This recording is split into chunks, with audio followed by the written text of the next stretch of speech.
Tick-tock, time to rock. We've got Anime Comic Geek Studio says I'm kind of sad they're not on yet. Well, I think we are on. Yes, we're on. I see my face. All right, so we're here. So good evening to everyone. I should include good morning and good afternoon because people are tuning in from all around the world. I am your friendly neighborhood philosopher, David Wood, and with me, by popular demand, is the man who makes Muhammad's bones shake in their grave. It's the Christian Prince. How you doing, Christian Prince? I'm fine, thank you, David. And before we start, I want to say thank you for inviting me. And I'm so glad to be, finally speaking to you and having all those who are, they wanted this to happen. It's happening. So I'm glad to be here. Thank you. Oh yeah, there were people have been telling me to have you on for months. I'm just not good at contacting new people, but here we are now. All right, so we're going to be taking some questions and comments from everyone in the chat here once we get going. But there may be people here who aren't familiar with you, aren't familiar with your work. So in order to help them get to know you a bit better, why don't you share a little bit about where you grew up, your background, and everyone who's watching, while he's doing that, be sure to wage jihad on that like button and share the link on social media. I am an Arab. I speak Arabic. Arabic is my first language. And I studied Islam. I have a degree in the Islamic law.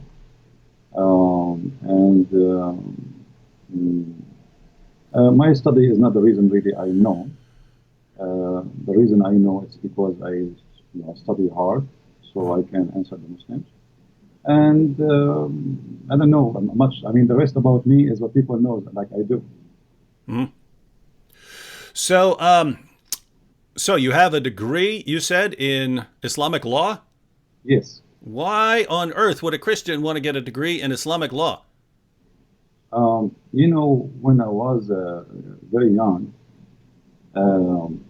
like always, you go to church, nobody want to talk about Islam. You speak to your friends, nobody want to talk about Islam. And the Muslims always, they challenge us, and there's nobody to answer them.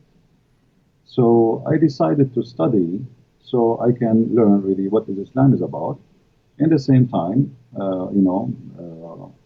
I can take a stand for my belief. And that's what I did exactly, which is actually against the will of my family, Mm-hmm. because they wanted me to study something useful, not something stupid, Mm-hmm.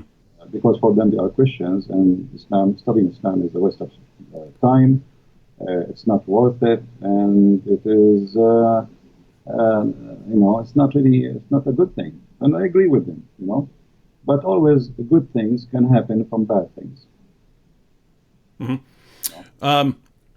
All right. Well, I wanted to ask you a couple questions about your approach. The kind of two issues here. I hear from Christians. I hear from Christians all the time. And guys, those who are asking to adjust the bass and stuff like that. No, there's not. We've started. I can adjust the volume. That's about all we can do here. So just got to live with it. Any changes have to make at a different time. Christian Prince, I hear from Christians all the time, and you're a perfect person to answer since you're the Christian Prince. I hear from Christians who say that when you're interacting with Muslims, you shouldn't criticize Muhammad or the Quran. This is just going to drive Muslims away. They're not going to listen to anything you say. And so you just focus on sharing the gospel with them, just present Jesus. Don't criticize their position or they're never going to listen to you. That's obviously not your approach. So what do you think of that? Me, I am a Middle Eastern, so I understand the nature of the Middle East. And the nature of people there is totally different from what people think. And maybe what you are saying can be, valid for those who they are American, who they are born in America. Arab, Middle Eastern Muslims, if you are too much nice, they think you are weak. They play the game of intimidation. It's not really about the way you approach them. You see, even the Quran says that Allah, He made us to be humiliated. So when a Muslim, he speaks to you and you are so kind to the point you don't even, you won't, like people, they say, well, you are rude. I'm not rude, I'm just being truthful as it is. Same time, the Quran told the Muslims that Allah, He cursed us and He made us people of humiliation, which means in Arabic it says ضربت عليهم الذلة. If you go to chapter 3 verse 112, it says that Allah, He made us people who they are nice to humiliate us, not because we are nice. So the Muslims, they have different understanding for your kindness. Maybe you are trying to be kind because you are a Christian, but for a Muslim, you make him believe that Allah is saying the truth in chapter 3 verse 112, because He cursed us and He made us nice to be humiliated. So I am not nice with somebody who don't believe in being nice. And if somebody saying to me all kind of things, why I cannot say all kind of things to him too? And why I have to speak in a way some people want me to speak in? This is the way it should be. Even the Lord, the Messiah, He says either yea, yea, or nay, nay, be truthful. So, no political correctness. The Messiah Himself, He was not politically correct, and He spoke to the Jews in many ways, and many of them, they are harsh. So being harsh, not because I hate the Muslims, I never hate the Muslims, but being harsh because the religion, the topic is harsh itself, and the nature of this religion is harsh too.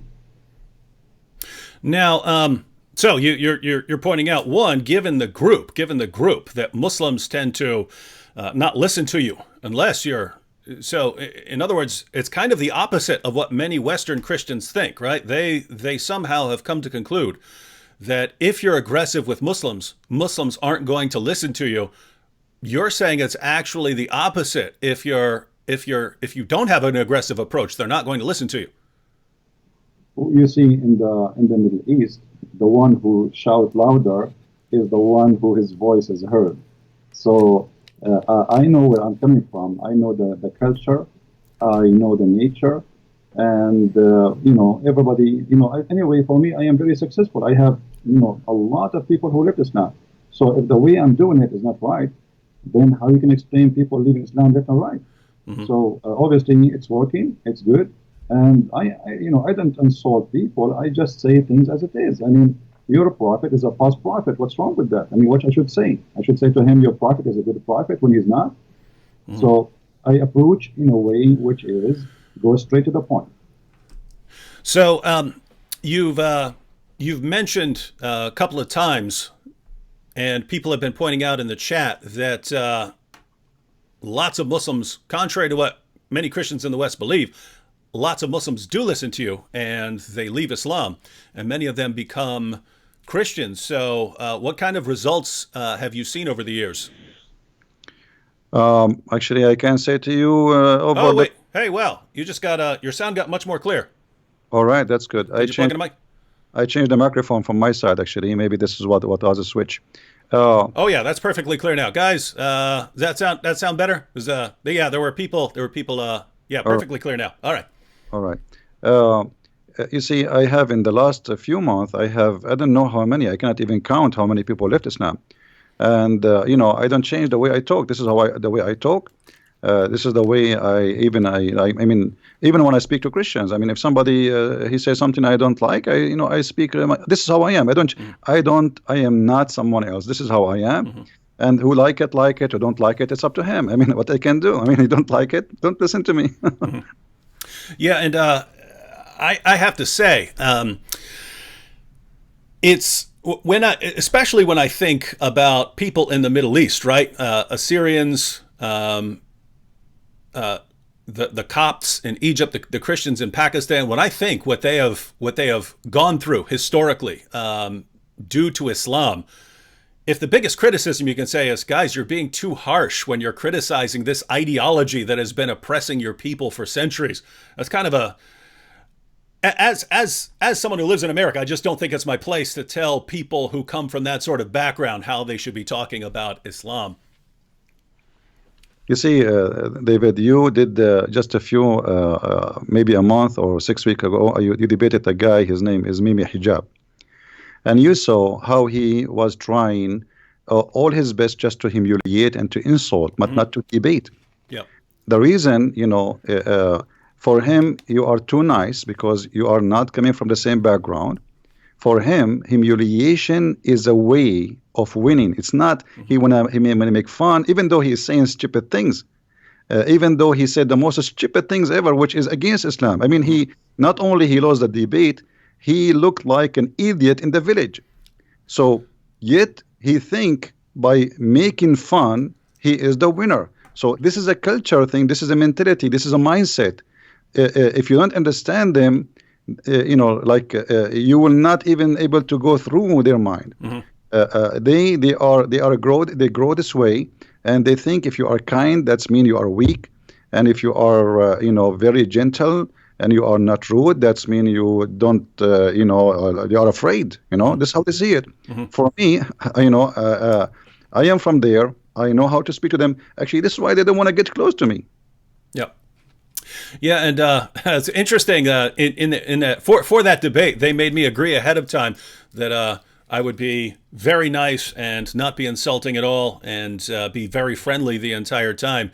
And so it seems they understand as well that if you can get the Christian debater to be nice the entire time, and the Muslim to be insulting, yes, there are Westerners who will watch that and think, oh, this why is this guy being so insulting? But lots of Muslims, boy, they love it. Now, we're going to take some questions here in a minute. I had two questions just on the Arabic, since you're a native Arabic speaker. Not anything specific, but basically here's the idea. The main argument that the Quran gives for its divine inspiration is what I call the argument the argument from literary excellence, meaning that it's just so amazingly written that it has to come from God. But I read the Quran a lot, and I just think it's the most horrible book that I've ever read.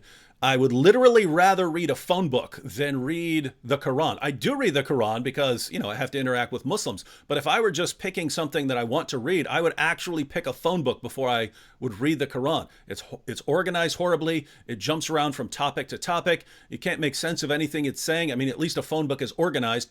And all these calls for violence and so on. But I'm told by Muslims that this is only because I'm reading it in English. If I were to read it in Arabic, then I would see that it's clearly miraculous, the greatest book, so great that human beings couldn't have written it. So when you read the Quran in Arabic, how do you resist the power of the Quran to compel you to believe that it is the Word of God? The answer is from the Quran. If you go to chapter 8, verse number 31, the Arab, they were making fun of the Quran, saying this is the fairy tales of the elders. And if we wish, we can make even better than this. Everybody can go and read it. This is a book full of mistakes in Arabic, in a grammar, in a spelling, in a pronunciation. And, they fabricate tons of story. Here we go. We are the Arab Christian. Why we are not amazed? I mean, if Muhammad, he was able to make people to convert to Islam by just hearing the Quran, so why did they not convert? Why Muhammad, he went in war? Here we go. They are Arab in his time, and they were making fun of the Quran. So if you go in the Quran, you will find the word fairy tale mentioned 9 times. The Arab, they say to Muhammad, this is fairy tale and this is stupid. And then Muhammad, he says, well, it's stupid. Can you make something like it? And this is a stupid challenge. I mean, I'm just saying to you, this is stupid. You say to me, can you make some stupid like mine? So Muhammad, he did not succeed in the Arabic. The Arabic is a stupid language, the way he used it, and he was the Arabic in the Quran is a crook Arabic, is not correct Arabic. And if you want to talk about a book of wisdom, I don't know if you can open chapter 24, verse number 61, and read to the audience, and they will be astonished about how stupid this book is. I mean, this is a God who speak, and he teach, and he squeeze his head, and he send an angel with a message from thousands and millions of miles away. Remember where Allah, God knows where Allah is. And now he come to us to say to us, you can eat alone, and you can eat in your home, and you can eat with your sister, and you can eat in the house of your mother. Anybody can read the verse, chapter 24, verse number 61. Want me to go ahead and read it for everyone? Go ahead. All right. So this is the greatest book ever written that can only be written by God, everyone. There is no blame on the blind man, nor is there blame on the lame, nor is there blame on the sick, nor on yourselves, that you eat from your houses, or your father's houses, or your mother's houses, or your brother's houses, or your sister's houses, or your paternal uncle's houses, or your paternal aunt's houses, or your maternal uncle's houses, or your maternal aunt's houses, or what you possess the keys of, or your friends' houses. It is no sin in you that you eat together or separately. So when you enter houses, greet your people with a salutation from Allah, blessed and goodly. Thus does Allah make clear to you the communications that you may understand. And I think everyone in the chat is ready to recite the Shahada if they haven't already, because that is so masterfully written. I mean, that's it. I mean, it's no sin on you, no sin. I mean, imagine he's saying no sin if you eat alone or if you eat with somebody else. I mean, this is madness, it's stupid. So he sent an angel of God, and he written in a book of wisdom to teach us to say, if you are blind, you can eat at home. Where the blind used to eat where before? I mean, in the time of Muhammad, there's no restaurants. Where do you want to eat? You are blind, you cannot walk, or you are sick. And even if you are not any of those, still you can eat at home. I mean, look at the news. So Muhammad, he came to us with something beyond intelligence. It's like super. And then he says to us, you can eat in the house of your mother. Finally, I'm going to call my mother and tell her, hey, mom, I can eat in your house. She will say to me, idiot, you are eating in my house all your life. So what is this about? This is silly. This is stupid. So you said you brought up a couple points there, but basically what I hear from Muslims is, you know, if you just read the Quran in Arabic, you'll find out that it is the word of Allah, and true Arabic speakers will recognize that. You're pointing out that even according to the Quran, people of Muhammad's time, all of whom were Arabic speakers, they thought the Quran was a big joke. Well, all of them, and actually Muhammad, he don't even have a book. You see, if you go and read the book of the Quran, you know, if you go to the Bible, you know, you want to search where God, how he created things, you go to the book of Genesis. Mm-hmm. Where in the Quran we can find how God created the whole earth and heaven. It's all over. It's like somebody, he put a bunch of papers in the front of a fan, big fan, and he turned it on. And then we collect them together and we make a book. So nothing there makes sense. And then, you know, if you go in the Quran, you will find things because of this madness. The Quran says that today, as an example, in chapter 3, verse number 7, today I completed your religion for you, accepted Islam for you. And then why? You know, because we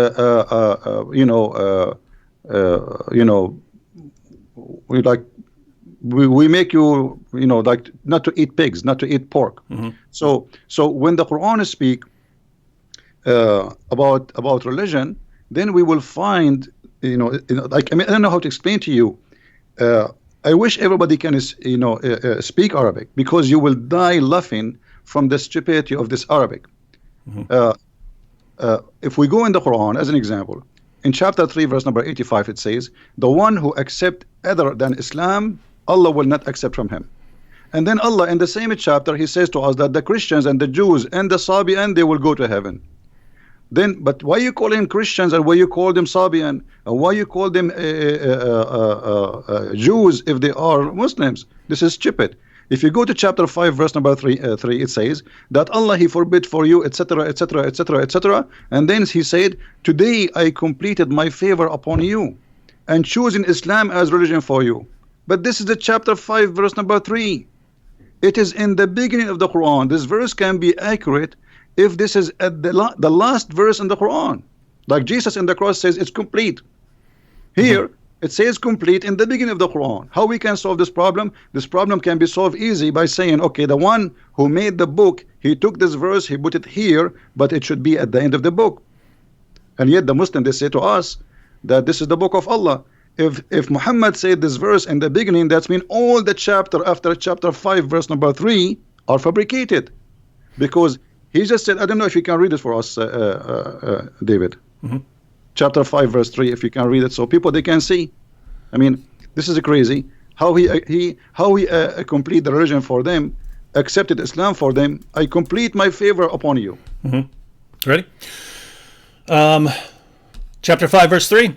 Forbidden to you is that which dies of itself, and blood, and flesh of swine, and that on which any other name than that of Allah has been invoked, and the strangled, and that beaten to death, and that killed by a fall, and that killed by being smitten with the horn, and that which wild beasts have eaten, except what you slaughter, and what is sacrificed on stones set up for idols, and that you divide by the arrows, that is a transgression.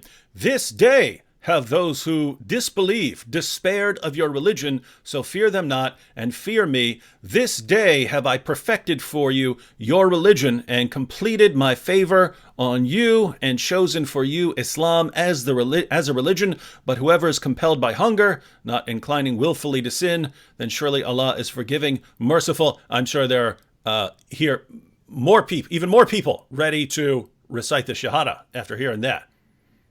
So he completed his favor upon them by saying to them, you cannot eat pork. That's it. Islam is complete now.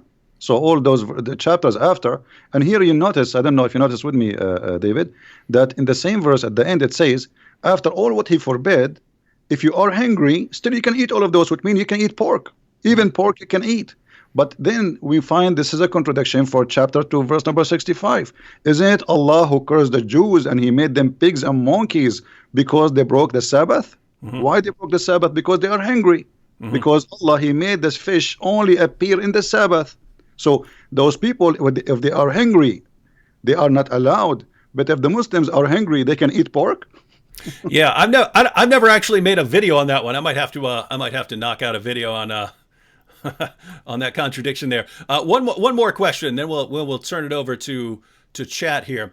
Along the same lines, one of the other things that Muslims say, because one of the main arguments that they give, thanks to Ahmed Deedat and Zakir Naik, is the amazing scientific insights of the Quran, that Muhammad knew things that no one at the time could have known and that weren't discovered until centuries later, and scientists are still marveling at the amazing scientific accuracy of the Quran even today. I sit here and I read the Quran and it looks like a scientific catastrophe. It looked like if you were to invent the most ridiculous picture of the universe that you could possibly come up with, that's what Muhammad believed about the universe. If you could come up with the silliest theories about human reproduction that you could possibly come up with, that's what Muhammad believed about human reproduction. But what I hear from my Muslim friends is, in the Arabic, you find that everything is correct, that it's amazing and has all these scientific insights. Since you read the sources in Arabic, would you agree with the Muslims that their sources are filled with amazing scientific insights that prove that Islam is true? The Quran is the most stupid book ever I saw all my life, and I challenge any Muslim to prove me wrong. The God of Islam even don't remember which one he created first, the trees or the stars. Have you ever heard of a maker? He says something in one verse, he said the opposite in different verse. The Quran do not know even how the baby is created. He says that the baby, he was a sperm and then he became a congealed blood, which is funny because the sperm was a sperm and then it became a congealed blood. Muhammad, he explained, and he says that the sperm stay inside the mother for 50 days. Have you ever heard of a science like this?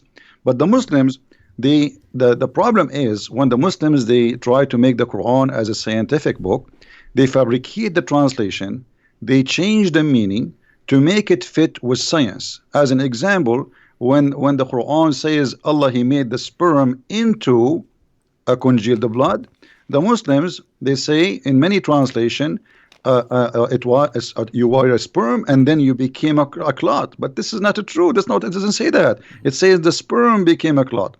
If you go in Sahih al-Bukhari as an example, Muhammad, he says in hadith number 2644, he said that the semen remain in the womb of the women for 40 or 50 days, and this is authentic hadith. So this is the science of Muhammad, claiming that semen can live for 50 days. Science says maximum 5 days. So that's the correct. only mistake is only a 0. Yep. That is correct, by the way, ladies and gentlemen.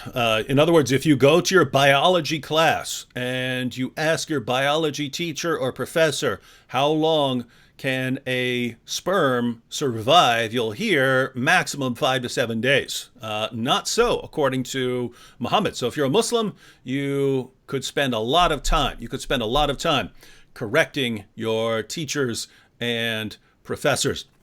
All right, Christian Prince. We'll be talking more about the Muslim sources and what the Quran says.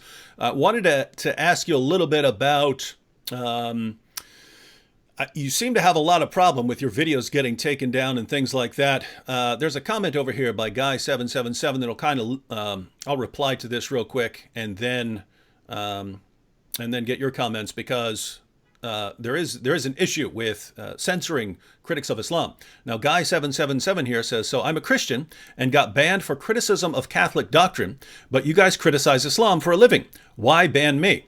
Well, no one's stopping you from talking about Catholic doctrine, Guy777. No one's stopping you from talking about Protestants, Orthodox, Catholics, anything. When we have a topic and we're going to be addressing something, if we're going to be discussing the interaction between Islam and Christianity, there always seems to be a small group of people who want to divert the discussion in the chat to something else, right? So flat earthers will show up and we'll start arguing, hey, everything is about flat earth. People start bringing up political issues, and we're discussing a topic, right? We're discussing issues. And there are people who try to divert them. No one's stopping you from talking about those things, but go somewhere where they're discussing those things.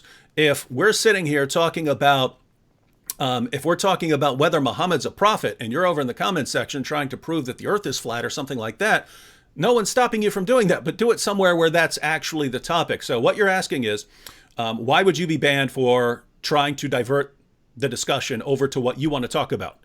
I hope when you hear it like that, you can understand the answer, right? If everyone's over in the chat trying to divert the discussion to some other topics, then no one's actually paying attention. And what's the point of even having the discussion if no one's paying attention because they're talking about other things? So if you are diverting to any topic, and it doesn't matter what it is, it doesn't matter what you're trying to divert it to, then you're going to have to be blocked from this discussion for that. Keep in mind, guys, there's a difference between stopping your free speech and blocking you from a discussion that you're interrupting, right? In the United States, we have protected free speech. That doesn't mean you get to come into my room and scream in my ear all you want. You can't say, oh, I'm screaming in your ear in your house because it's freedom of speech. No, that's a separate issue, right? No one's going to stop you from stating your positions in certain places, in public, on the streets, in public parks, things like that. So no one's stopping you from saying your positions on YouTube, Facebook, out in the parks, wherever you want. This area, it's like our house, and we're inviting people to the house to have a discussion and thing, and you're coming in and trying to divert the discussion to what you want to talk about. No, you can't do it. So it's a different issue. Try again, but don't do that again, or I'm going to block you again. All right. So Christian Prince, with that said, what has been your experience of interacting with Islam on sites like YouTube, which have some sort of commitment to free speech, and they say everyone's welcome to pay their ideas. Now, why do your videos keep getting blocked and so on? Yeah. Before I go there, I want to answer this guy. He asked about the Catholic. First of all, the Quran in chapter 5, verse number 14 said, I will spread hatred and enmity between the Christians until the judgment day. And for me, when you do that, you are serving Allah. You are not criticizing anyone. Secondly, you might even be a Muslim, and how we know even you are a Christian. Number 3, the Catholic, they are people who believe in Jesus. They believe in the Father, the Son, the Holy Spirit. So you are wasting my time and very expensive time. We spend our life to speak about things which is not really worth it for us. Go to different place. There's a guy, I can advise you to go to his channel. His name is Muhammad James White, and he hates the Catholic to death.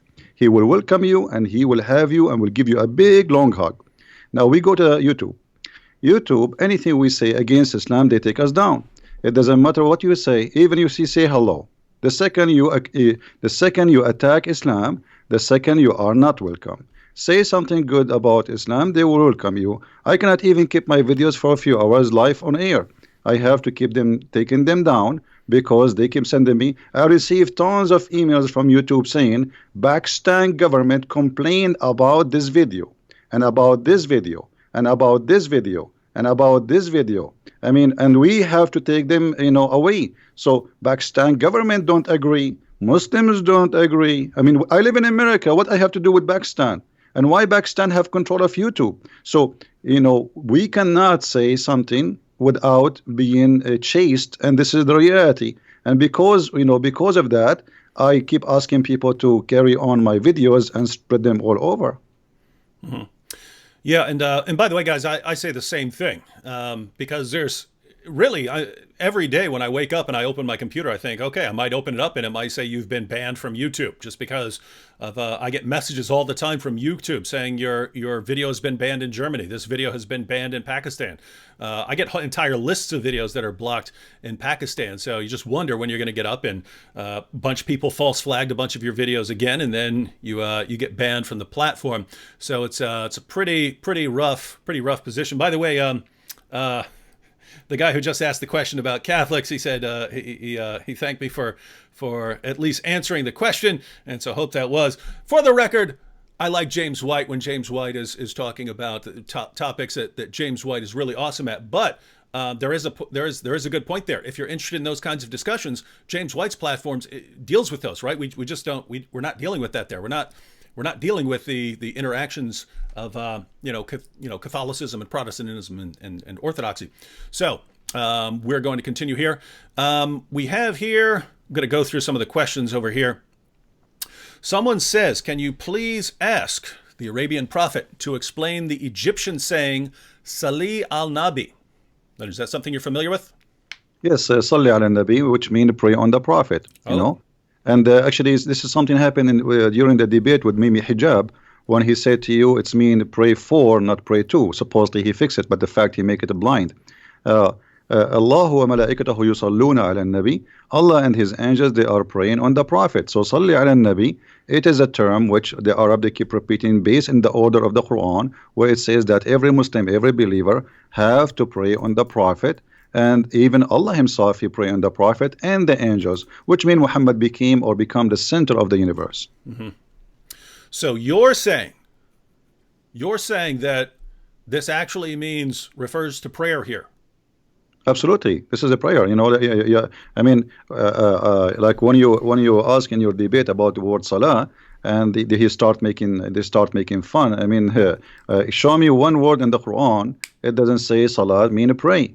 Only in that verse they play with the translation, and suddenly the word salah become blessing.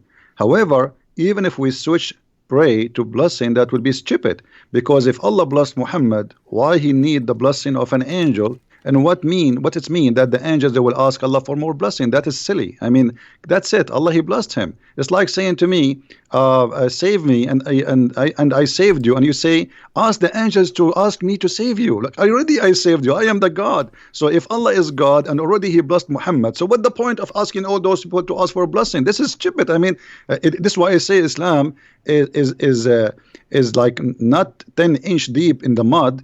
It is beyond the mud experience. I mean, this is the extreme stupidity. They try to cover up by making a lie, but the lie make it more stupid. Mm-hmm. And that is their problem.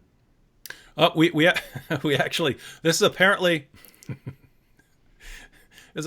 an important issue for lots of the people in the chat. So we had another one. Ask Christian Prince if Allah prays for or to. Now, if I understand, it's actually praise on, so you would have to interpret it as praise for or something like that. But also asking what salah means. Now, how about the word yusaluna and things like that? The Muslims come here pretty much every chat and they start saying that's different from the word salah. It's completely different word that has a different meaning. Is that correct? No, absolutely. This is false. If you go to chapter 2, verse 1 to 5, it says, وَاتَّخَذُوا مِن مَقَامَ إِبْرَاهِيمَ مُصَلَّى. Musalla is the place to pray. This is not salah, this is a noun now. If you go to chapter 3, verse number 39, it says, فَنَتَتْهُ الْمَلَائِكَ وَهُوَ قَائِمٌ يُصَلِّي. So the angels, they called him when he is standing, yusalli. go to that translation. You will see it says he's praying. And so the Quran is full of the verses saying that the word salah, if you go to chapter 4 verse 102, it says وَإِذَا كُنْتَ فِيهُمْ فَأَقِمْتَ الصَّلَاةِ. So if you are between them and you start the prayer. So salah as a is not a verb. It is when we say salah, it's a noun. When we say yusalli, it's a verb, but it's the same. It's like saying you speak English better than me. You can find tons of examples. You know what I mean? So it's just a verb and a noun, but it's the same word. Yusalli and salah is the same. Salah is description of what you are doing. Yusalli is the description of the action you are doing now. You know? All right, now everyone. Before we're gonna continue here, but I just wanted to remind everyone, and I'll remind everyone probably 2 more times before we're done. The links to Christian Prince's various platforms, those links are in the description box. So you have a link to his YouTube channel if you're not subscribed, link to his Facebook page, and also if you want to support him, there's a link to his Patreon page there. So I speak from experience when I say that when we try to dedicate a good portion of our lives to responding to Islam, to making videos, to having these kinds of discussions and so on, it takes up a lot of time, especially when you have to do studying and stuff to prepare for topics and so on. So the donations do come in very, very handy. So, and don't think if you're on a platform like Patreon or something like this, the idea of a platform like that is, yes, even if you can only chip in $5, $6, $2, $10, whatever, the idea of crowdfunding is that if you have a bunch of people want to support what you're doing, and a bunch of people are all chipping in $5, $7, $10, that adds up very quickly. So the link to Christian Prince's Patreon is in the description box. If you can, go and sign up as a patron. Now, here's one I think I'll answer real quick, and then Christian Prince, you can add if you want to. Ahil here, we have a Muslim over here, and matter of fact, Ahil, if you have some questions for Christian Prince, we're happy to answer them. For some reason, he's talking about Koine Greek. He says Koine Greek is Pidgin Greek. LOL, LOL. Why did they not know how to speak proper Greek rather than classical Greek? LOL, LOL, broken Greek Bible. Now, this comment is so hilarious to anyone who is familiar with the Greek language. You ask, why didn't they know how to speak proper Greek rather than classical Greek? What are you talking about? Koine Greek is what people spoke. That was language. That was the language that they spoke. The classical Greek writers, they wrote in classical Greek, but if you're talking about the first century and the language that people spoke wherever you went, the language that had been spread thanks to Alexander the Great, Hellenizing much of the known world at that time, they spoke Koine Greek. So if you're writing your book, if you're writing the Bible, and you're writing it, what are you going to write in? Are you going to write in classical Greek, or are you going to write in what everyone speaks? That's Koine Greek. It's just a simpler form of Greek. So just so you know, hope that helps. Broken Greek Bible. David. What's up? This guy is talking about broken language. I mean, how he when Zakir Naik he speak, why he don't make fun of him when he speaks stupid Arabic and he do not know Arabic? Did that? And Zakir Naik, both of them, they don't speak Arabic. There is the example. I will quote for you a verse from the Quran, and then he's speaking Arabic, and only Allah knows what he is saying. I cannot understand the word. I am an Arab. I have no idea what he's saying. So this idiot, he is trying to make fun of people who don't speak good Greek. We do not know who they are, but in the same time, he is reciting Quran to his God in a language he don't understand. The Greek, they recite the Greek. I do not need even to pray in a Greek, but you recite in the language nobody knows what it's meant. If I ask you what this word means in the Quran now, he will say only Allah knows best. So shame on you to speak about languages. Even your God Allah in the Quran, his language is broken, and me and the Arab, we correct the Quran and we make fun of it. Christian Prince, there's a guy on YouTube. He does, his channel's called Vidu Vids, but he does an awesome Zakir Naik impression. But yours is better. That was the best Zakir Naik. By the way, everyone, Nabil did an awesome. Nabil would never do it on stage or anything like that, but Nabil could do an awesome Zakir Naik impression as well. Should have recorded it at some point, but no, that was epic there. Here we have a question from Alan. Alan Silva says, guys, Can you guys mentor me in apologetics against Islam so I can argue so I can argue with my girlfriend's family? So apparently his girlfriend's family is Muslim. But Alan, that's kind of what we do in our videos, right? We're trying to mentor people a lot through our videos. But Christian Prince, if this guy wants to talk to his girlfriend's family about Islam and Christianity, what are the basic steps that you would recommend? Well, first of all, I don't know why even he have a girlfriend. I mean, how this will end? You will marry, and then your family will be broken. You do not know the children will be Christians or Muslims or what. So I don't think this is a good idea. Always you have to marry from someone share the same target, the same belief. Otherwise, it's going to be a broken family. Well, we don't actually know here. I mean, his girlfriend may be an ex-Muslim or something like that. He's asking about the family, or she may be Muslim. We don't know at this point. But if he wants to actually respond to her family using apologetics, what would you recommend? Well, he can, he can watch your videos. He can get my books. I have many books on Amazon. He can watch my videos. They are for free. And, we do our best to teach. This is what we do. So watch our videos, learn from them, take reference, and make an argument. But before always you talk about, before you open your mouth and speak about a topic, you better educate yourself very well about it. Not only just learn 2 letters and go and say, hey, I heard this, because that will be not really a good idea. You have to get you don't claim to be a chef if you know only how to make salad. You have to know how to make many dishes. So you need to educate yourself very well before you open your mouth about a topic. Mm-hmm. We have a question here. Why is the word Pharaoh used in the Quran as a proper name? It lacks the definite article, so it is the name of the Egyptian king from the era of Moses, not a title. Is that correct? Is that a problem? Well, when the Quran says Pharaoh, and this is appear in more than 61 places, the Quran don't tell us who is Pharaoh, but it's talking about Pharaoh as a name, as this guy, his name is Pharaoh, which is wrong. Mm-hmm. Same time, there's many pharaohs. Which one? Mm-hmm.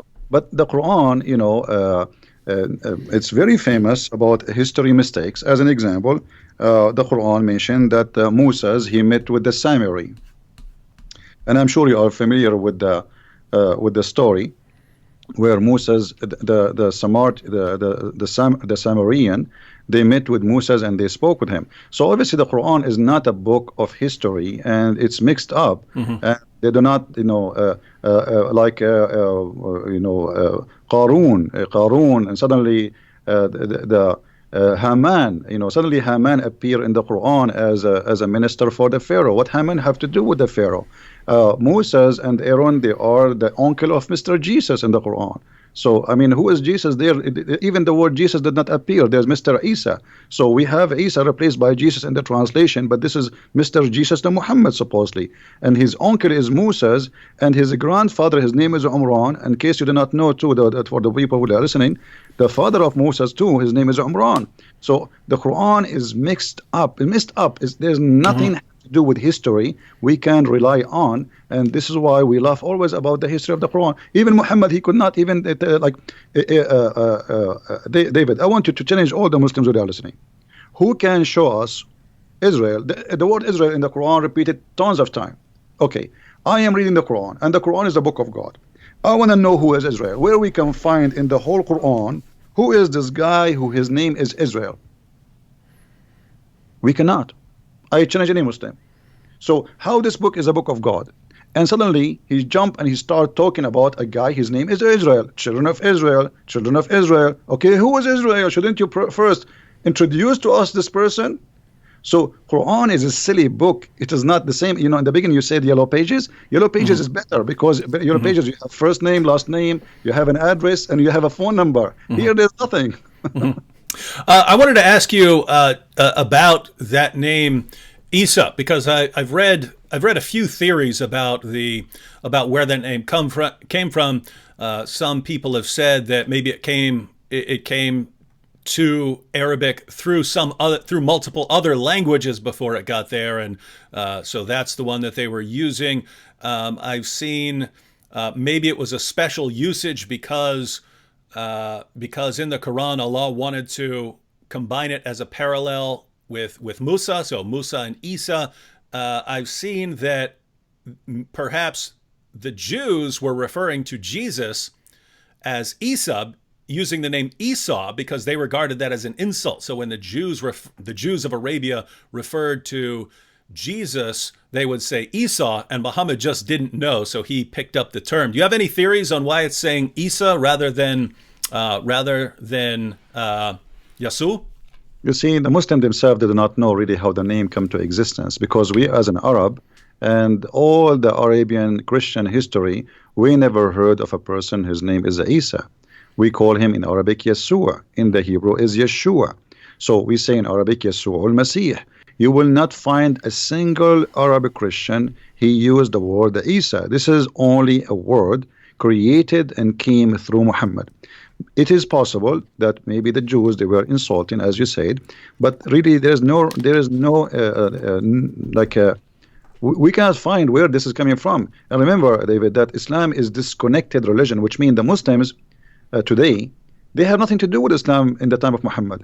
The first book written about Muhammad, it was hundreds of years after Muhammad. There's nothing about Muhammad. You know, the Quran itself, the one we are reading today, they're saying that this is according to recitation of Hafs. And Hafs, according to Muslims, he was a fraud. He was a thief. He stole books and he claimed that they are his own. So, and his father was the same. So Hafs, he learned the Quran from his stepfather Asim. Asim was a fraud, according to Muslims. Asim and Hafs, both of them, their hadith is rejected. So how you accept his Quran? So they don't have Quran. The Quran itself have no roots. So how we can find out where Isa is coming from? And at the same time, the Quran always come to us with strange names. Okay, who is Yahya? We do not know. Who is Salih? Names, they are coming from the middle of nowhere, and Muhammad, he inserted them in the Quran. Zulqarnain, I'm sure you know about Zulqarnain. Okay, Zulqarnain in Arabic means the man with the two horns. Okay, have you ever heard of a guy, his name is the man with the two horns? Why, he's a cow? I mean, give us a name. What's his name? You don't tell me what he's wearing in his head. Have you ever heard, like now, you are wearing a headset, David, I will say the guy with the headset. And then a guy who come after 10,000 years, he will know, he will recognize David Wood because he was wearing headset. This is stupid. So when you say the man with the two horns, shouldn't you tell us first what his name, where he was, which country, what language he speak? So this is a silly book, have no roots, and it's a collection of fairy tale stories. As we said, the Arab, they keep saying that to Muhammad. And Muhammad, he is just trying to make himself a prophet. And okay, they asked him, the Jews, they came to him, they said, okay, tell us about Zulqarnain. He started telling them, first of all, he did not answer right away. He waited until supposedly Jibril came, and he told them, okay, Jibril told me the story of Zulqarnain, and he started telling us a story about he found the sunset in murky water. So Islam is the Quran is not even a good for 6 years old low IQ child. He will laugh at it. And the things you're bringing up about, you know, the Quran not explaining who this person is, or not explaining who that person is, those are actually a pretty big problem for Islam, because Allah claims that this is the book that's explained in detail. It's fully explained. He's given us a book that's fully explained. And if you don't know from some other source or from your own historical knowledge what these things are talking about, you're going to be really confused, because it's not fully explained. It's not explained in detail. It's just, yeah. So anyway, rough book. All right, we have a question here, and this has come up previously. Sister Sunshine says, ask Christian Prince about the necrophilia question. So this has come up before, that we do have a story about Muhammad crawling down into a grave in a situation.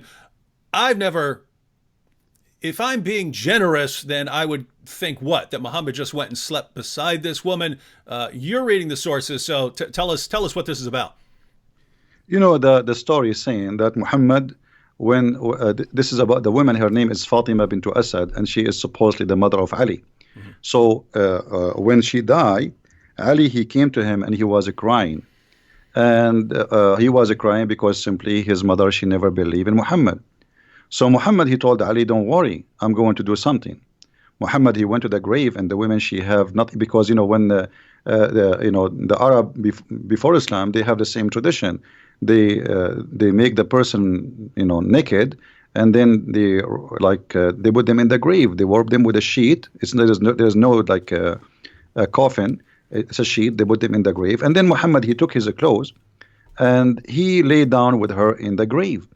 And why? According to Muhammad, the Arab who was watching, they said to him, whenever you came with something nobody did before you, why you are doing that? He says, because I want to make the pressure of the grave lighter on her. Now, the story doesn't say that Muhammad did anything wrong, but Muhammad, he took off his clothes and he lay down with a dead woman she's wearing nothing. And the excuse is to light the pressure on her grave. But this is contradiction for the Quran, because the Quran says you pray for them or you don't pray for them, Allah will not forgive them. They are kuffar.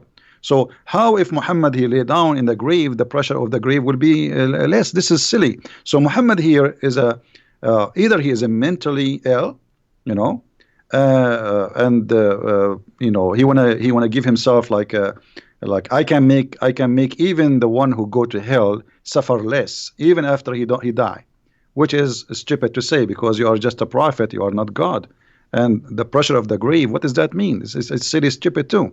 So I don't understand really why he did that, and I don't see it. It was really sexual as it was like something crazy and stupid. I wasn't there to say it was sexual. I can say it is something from somebody who have a mental illness. Mm-hmm. Yeah, and it's so whether he had sex with her dead body or not, it's just weird. No matter what the situation is, it's just a weird thing. Yeah, the Arab, they said that to him right away. They said to him, "You did something nobody did before you. What is that?" Mm-hmm. So he explained to them that he is he is trying to make the pressure of the grave less, and this is false. Isn't it Muhammad who says that he asked Allah for forgiveness for his mother and Allah he reject? Mm-hmm. So if his mother he could not bring mercy for her, how about the mother of somebody else? Mm-hmm. Yep. All right. Hope that answers the question, Sunshine. And CIN says, I have a question. Who's speaking in Surah 1933? So that's a famous verse of Jesus. So I guess they want you to talk about 1933. That's a famous verse because Jesus talks about the day he's raised to life. So I'll go ahead and read the verse, and then Christian Prince can comment on it. So this is Jesus speaking here. He says, "And peace on me on the day I was born, and on the day I die, and on the day I am raised to life." So why would that be an interesting verse? Because here he says that peace on me when the day I'm born and the day I die. And, Muslims, they say that Jesus is still alive. Mm-hmm. So when that day of peace is going to be upon Jesus, according to Muhammad, he will come back and he will stay in earth in the judgment day for 40 days only, and then he will die. And what peace on me in the day I die mean? I mean, it doesn't make sense. I mean, death is death. If there's a peace, what does that mean? So Muhammad, he say things nobody understand, and this is why Muhammad in chapter 5 verse 101 said, "Ask no questions," because verse number 102 it says, "Why not? Because if you do, you will leave Islam." Mm-hmm. So ask no questions. I say things nobody knows what it means. It's including me. Now, if Jesus is going to come in the judgment day, shouldn't we ask the Muslims why? Why? Why not Muhammad? Muhammad is the last prophet. Why Allah did not? Muhammad was killed by poison. Why Allah he saved Jesus from a cross? He did not save Muhammad from the poison. So all the questions, the second you ask a question about Muhammad or about Jesus in Islam, everybody go in trouble and they have no answer, and they will say to you, Allah knows best. And this is the best answer they can give it to you. Allah knows best. Mm-hmm. Yeah. All right, we have a comment from a Muslim here who says the Quran talks about Christians with respect, and it does. I mean, you've got Allah saying that Christians are closest in love to the Muslims. So we've got the Quran talking about Christians with respect. Is that correct, Christian Prince? Well, the Quran insult the Christians all over, and he say we are mushrikeen, we are the worst of the creatures, we are worse than animals. Allah he hate us, chapter 5 verse 14, chapter 5 verse 51, Allah says take not Christians and Jews as a friends. So when a Muslim he says Quran respect the Christian, that is really funny.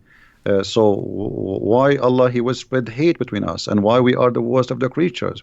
And when he say in the Quran, like the Christian and the Jews, they can only friends to each other, and the one who is a friend to the Christian and the Jews, as in chapter 5 verse 51, to the Christian or the Jews, he is unjust and he is a bad person. He is evil doer.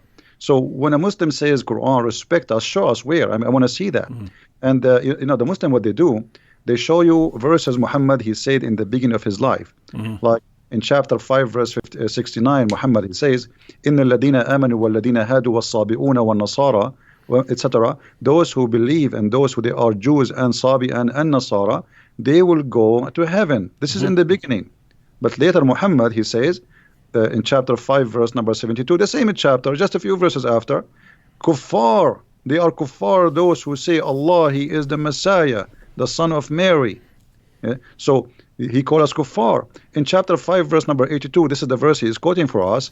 This is a verse not saying that we are good. No, you see, look, Muhammad, we mentioned like the guy who asked about you want to talk about Christian sect. Muhammad he was trying to what they call it, divide and conquer. So chapter 5 verse 82, he was saying, oh, the Christians are close to us, the Jews are the enemy. So he was trying to say to the Christians, don't worry, I'm going to kill the Jews only. And later, after he finished with the Jews, he switched to the killing the Christians. The chapter of the Tawbah actually happened after he killed all the Jews, not before. He finished with the Jews and he finished with all the enemies, and suddenly he came with the Tawbah 9:29 says, fight those who don't believe in Allah. He meant specifically the Christians, and he decided to attack the Roman in Tabuk.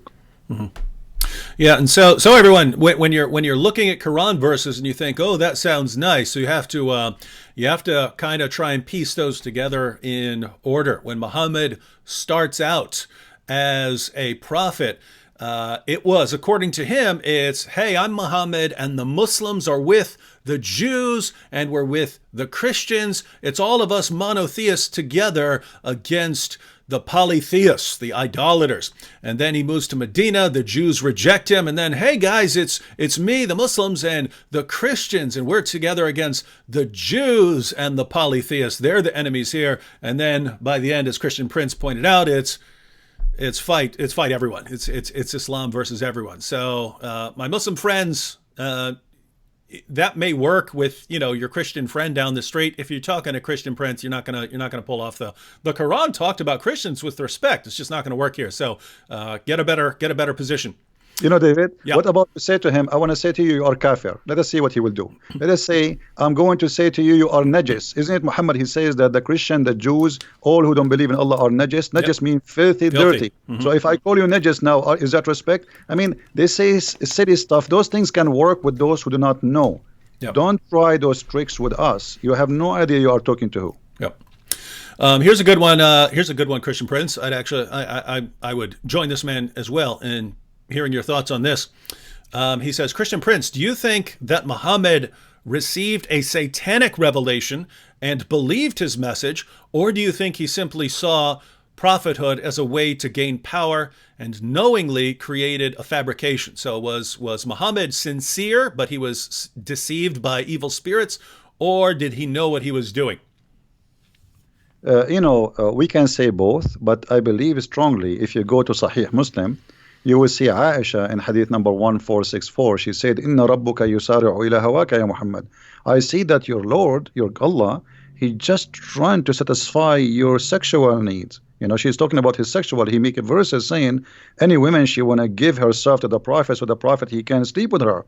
So even the household who live in the household of Muhammad, Aisha, his favorite child wife, she got him busted. I see that your Lord, he has hastened for your desire. What desire we're talking about? Sexual desire. So it's very clear that in the time of Muhammad, people didn't notice that this guy, he is God. He is the God.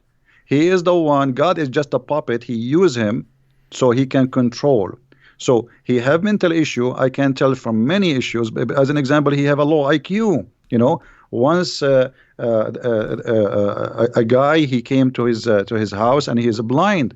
He ordered the wives to cover themselves, and they said to him, "But isn't him blind?"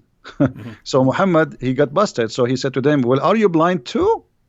But you are asking them to cover themselves." I mean, I mean, this is saying that he have a low IQ. If you read the chapter of 18 in the Quran, there's no way anyone he have a little intelligence he will say and he will make such a chapter. The whole chapter is a joke. So Muhammad, he have a low IQ, but he can be fit for that time for those Bedouin who live in the desert. They are not educated, but he could not convince the educated Jews and Nasara in his time, and this is why they rejected him. Muhammad, he said, if I was able to convert 10 Jews only, the whole Jews will convert, which means he could not convert 10 Jews. You believe it? 10 Jews, he could not make them believe. All right, next question is from Jack Sparrow. He says, David, please ask Christian Prince, how does the Shahada sound before Muhammad? So there is a Shahada before Muhammad. So how does this sound? You know, first of all, the Shahada is something funny because, you know, the word Shahada in Arabic is witness. So how you can witness for something you did not see? And you will see that the Quran says that Allah himself, he says Shahada. So Shahid Allahu an la ilaha illahu wal malaika, chapter 3, verse number 18. So Allah himself, he says Shahada. Okay, Allah, he says Shahada to who? So the Shahada, I believe it was Muhammad, he is trying to enforce himself on people to agree that he's a prophet, and he wants them to declare it, otherwise you die. And then because if you declare it, people will hear it, and then there is no way to return. You will be rejected by your tribe, by your family, because you declare that you are following Muhammad. So Shahada, it was a way to sign in the army of Muhammad with the point of no return. Because there is two issues here, two risks. If you leave, Muhammad will kill you. And if you join your family, they will reject you. The Arab, the tribes, they will not like you no more because you join the gang of Muhammad. Muhammad is not really the Arab. They never saw him as a prophet. They saw him as a gang member. Like as an example, there's a hadith to speak about the word Sa'ariq. Muhammad, he said in Sunan Ibn Dawood, which is a Sahih hadith, he said, "Abshiru ya ma'shara Sa'ariq." For those who speak Arabic, they knew what Sa'ariq mean. Sa'ariq mean the outlaw. Like, you know, when you speak about a bunch of criminals who they are running away in the wood, for they are wanted for raping, killing. So Sa'ariq are a group of people who they are rejected by their tribes, not from one tribe. And then they live in the desert. And then they make a gang together and they attack the people who traveled, became pirate. So Muhammad, he called his own people Sa'ariq, which is an insult. Like if you say to anyone now in Arabic, you are a Sa'luq, he will kill you. So how Muhammad, he says to the Muslim, Abshiru ya ma'shara Sa'ariq. The Muslim, they translate that in the hadith, they say, a group of poor immigrant. That's a lie. Sa'ariq is not a poor immigrant. It is the criminals who they are rejected from their families for crimes they did. Wow. Interesting. All right. Next one. This is from Bram. He says, talk about the crucifixion of Jesus in Islam, Surah 4, verse 157. So what's your take on that? There are multiple takes on this as far as, even according to Muslims over the years, whether this is saying that Jesus wasn't crucified or whether this is simply saying that he wasn't killed by the Jews, or whether it's saying that, even though he was killed, it wasn't, you weren't the ones that killed them.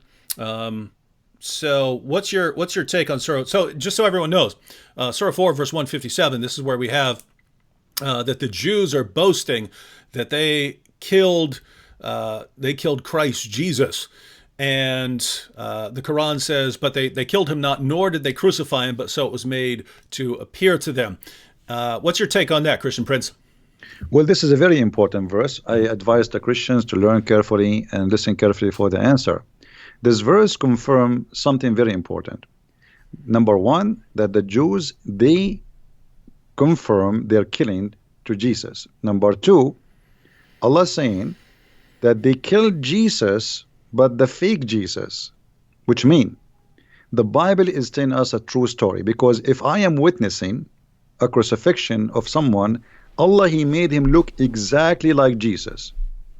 And then John and Peter and all the disciples of Jesus, they witness that we witness the death and the crucifixion of Jesus.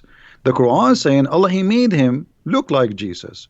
So the Christian, the apostle of Jesus, they witness for the truth, for what they saw, which mean the Bible is saying the truth, because a true witness is the one who say what he saw, not what somebody else after 600 years will say to us. I saw this, I write this. This is honesty. So the Quran confirmed that what is written in the Christian book is absolutely correct, that they witnessed and they saw Jesus being crucified. And then Allah, He sent after 600 years someone to say, it was not Jesus, this is a child, and this is stupid. But by this, the Quran confirmed that our story is a true story.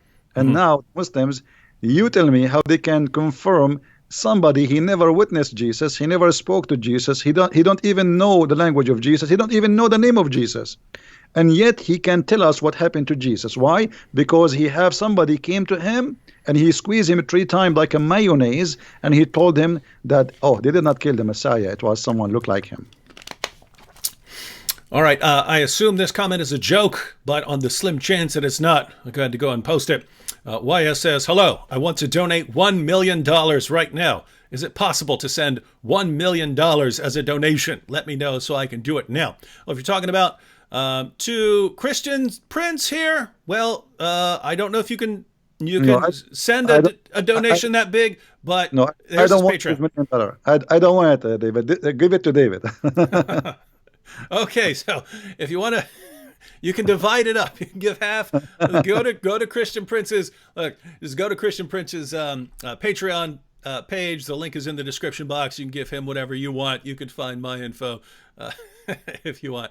Back to this comment from a Muslim. He says, "I have no problem with Christians as a Muslim." Well, my take would be that that's great that you don't have a problem with Christians as a Muslim. But my understanding is that Allah has a problem with us, and Muhammad had a problem with us. And because Allah and Muhammad had a problem with us, and the rightly guided caliphs had a problem with us, and 14 centuries worth of Muslim scholars have had a problem with us, that there's still a problem with us. So, Christian Prince, how would you respond to a Muslim who says he has no problem with us? How he say, I'm a Muslim and I have no problem with the Christians? That's mean you are a hypocrite. Because if you are a Muslim, you believe in the book of Allah, and the book of Allah says in chapter 5, verse 51, take not Christians and Jews as a friends. Even the Quran in chapter 9, verse 23 says you cannot even take your father and your brother from your blood as a friend. So either you are a hypocrite, playing taqiyya on us, think that we are a bunch of fools who do not know your book, or you yourself, you have no idea what Islam is about. You are just born of a Muslim family. Your name is Muhammad, and you think you are a Muslim. Choose one. Which one is you? I don't know.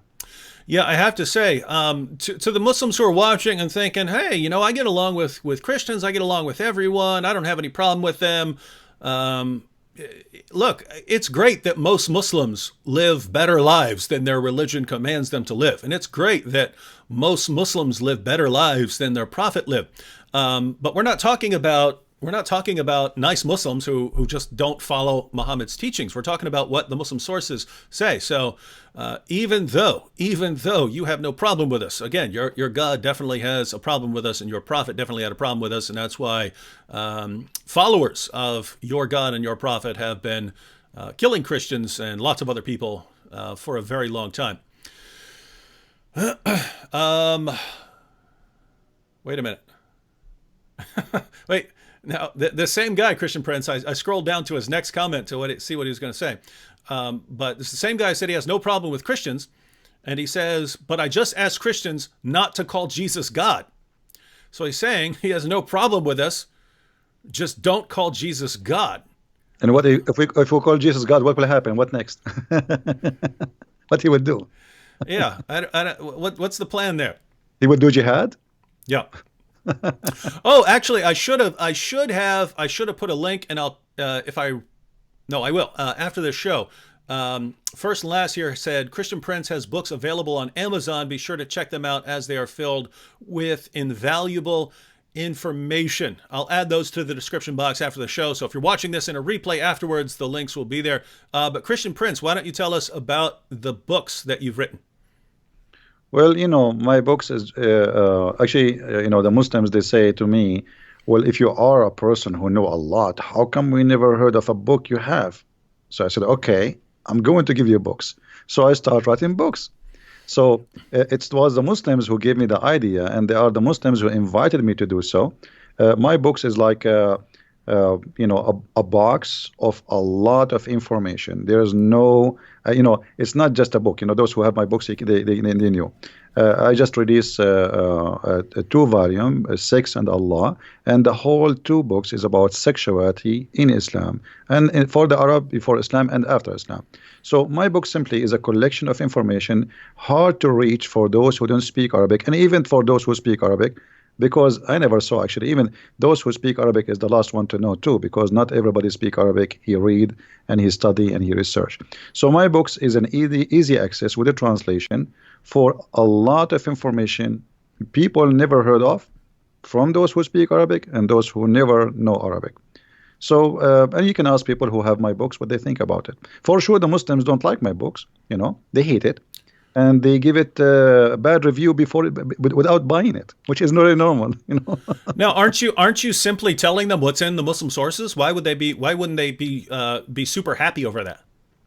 You see, I do my videos. I show the reference in the screen. I read the screen for them. Everybody see it, and yet still they call me liar. So Muslim, when he sees something very, very, let us say upsetting, something show something really crazy about their religion, the only thing they can do, either they leave Islam or they go in denial and they say liar, liar, liar. So I hear always liar. I heard it from many people, and many of them, by the way, they accepted the Christ and they left Islam. But in the beginning, they say liar because it's shocking. It is really disgusting. What are you talking about? This is my prophet, the prophet I love. I heard good news about him. David, you do not live in the Middle East. If you go in the Middle East, you go to the bedroom, you hear the Quran.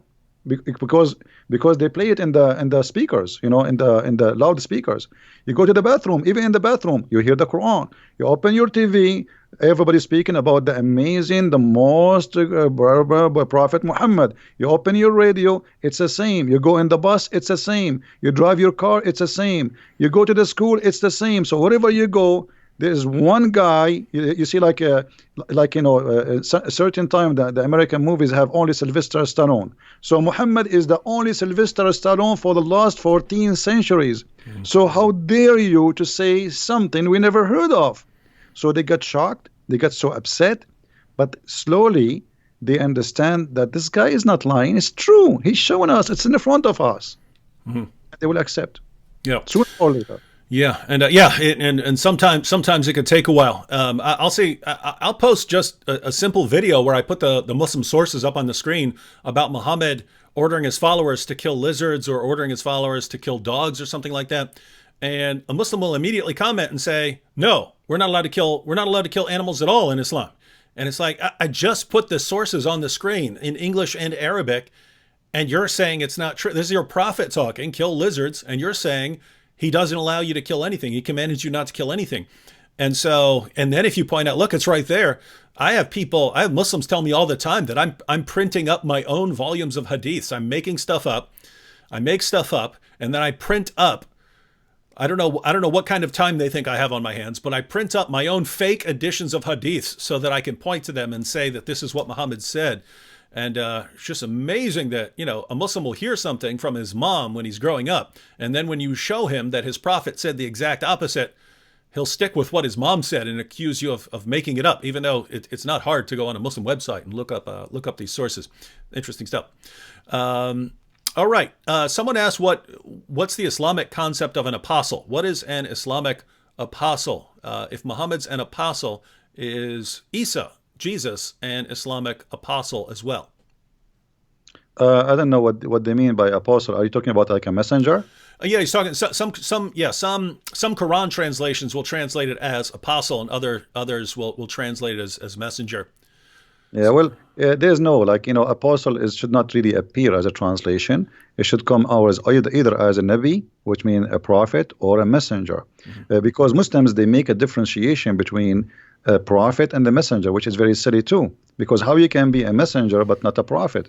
The second you deliver a message from God, that is a prophecy from God. And God Himself is the first prophet, because the true prophet is God. He is the one who prophesies about the future, and the rest, they carry the prophecy. So Muslims, they have a very funny understanding that there's a messenger and there's a prophet, and Muhammad is both of them. He's a messenger and he is a prophet in the same time. But here, David, maybe you can ask the Muslims who they are in the crowd, can somebody give us a prophecy of the prophet Muhammad in the Quran? Like what? What about the war between the Romans and the Persians? What do you think of that? If you go in the hadith, I just made a video about it a few days ago. Oh yeah, oh that's cool. It says that this hadith, this verse was revealed after they won, not before. So Muhammad he said that verse after the Roman they won the war. Secondly, if you go and study, let us go first to the hadith. Just let me get the reference. And this is Sahih. Okay, let me give you the link. David, maybe you can read it there. Is that okay? I'll give it to you in Skype. Maybe you can open it, and you can read it better than me. So you can have the reference, or for people who can read it. It says clearly there that when the Roman they became victorious, this verse came. Oh, I got it. All right. So, yep, this is Sahih, Jami at-Tirmidhi. Abu Sa'id narrated, on the day of Badr, the Romans had a victory over the Persians. So the believers were pleased with that. Then the following was revealed. The Romans have been defeated, up to his saying, the believers will rejoice with the help of Allah. He said, so the believers were happy with the victory of the Romans over the Persians. So how this can be a prophecy? The verse came after they won the war. How this can be a prophecy? This is stupid. I mean, right? That's what it says. So they won, the Roman they won, and Muhammad, he said the Roman they were victorious. So what is the prophecy?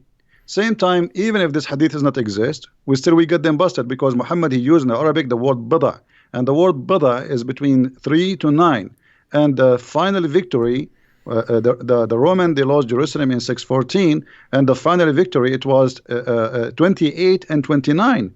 So Muhammad is still, he got busted either way, either if it is he say that before they won, or if he say that after they won. But imagine after Trump he won, I say, let me give you a prophecy. He won, and the Republican will rejoice. That's funny. He won already. He won a year ago, in the year 2016. So the hadith in front of you is very clear. Same time, there is a question, and no Muslims can answer, why the Muslims will rejoice for the Roman victory. Isn't it the Roman are kuffar? Why they will rejoice for the victory of the Roman? What they have to do with the Roman? So, and by the way, everyone, Christian Prince, as far as I know, this is the main prophecy that Muslims go to. So you're saying that they're the main one they go to when we ask them about a prophecy here, it fails completely. Absolutely, it's stupid in either way, because the years. If you see this hadith here, if we say it's not exist, but they cannot say it's not exist. It's sahih, as you see. So the Roman they were victorious, and then the following verse was revealed. It's very clear. So it's revealed after they've been victorious, not before. Secondly, that in Arabic it says غُلِبَتُ الروم, and then it says وَبَعْدَ غُلْبٍ سَوْفَ يُغْلَبُونَ فِي بَضْعِ سَنِينَ. So they are going to be victorious in the word bada 3 to 9, and the Roman took them a lot longer than what Muhammad he predicted. So either we go that Muhammad he was predicting before, and that will make him look as a false prophet, or we say, as the hadith here, which is sahih supposedly, saying that the verse revealed after the Roman were victorious, and that will destroy all the claim anyway.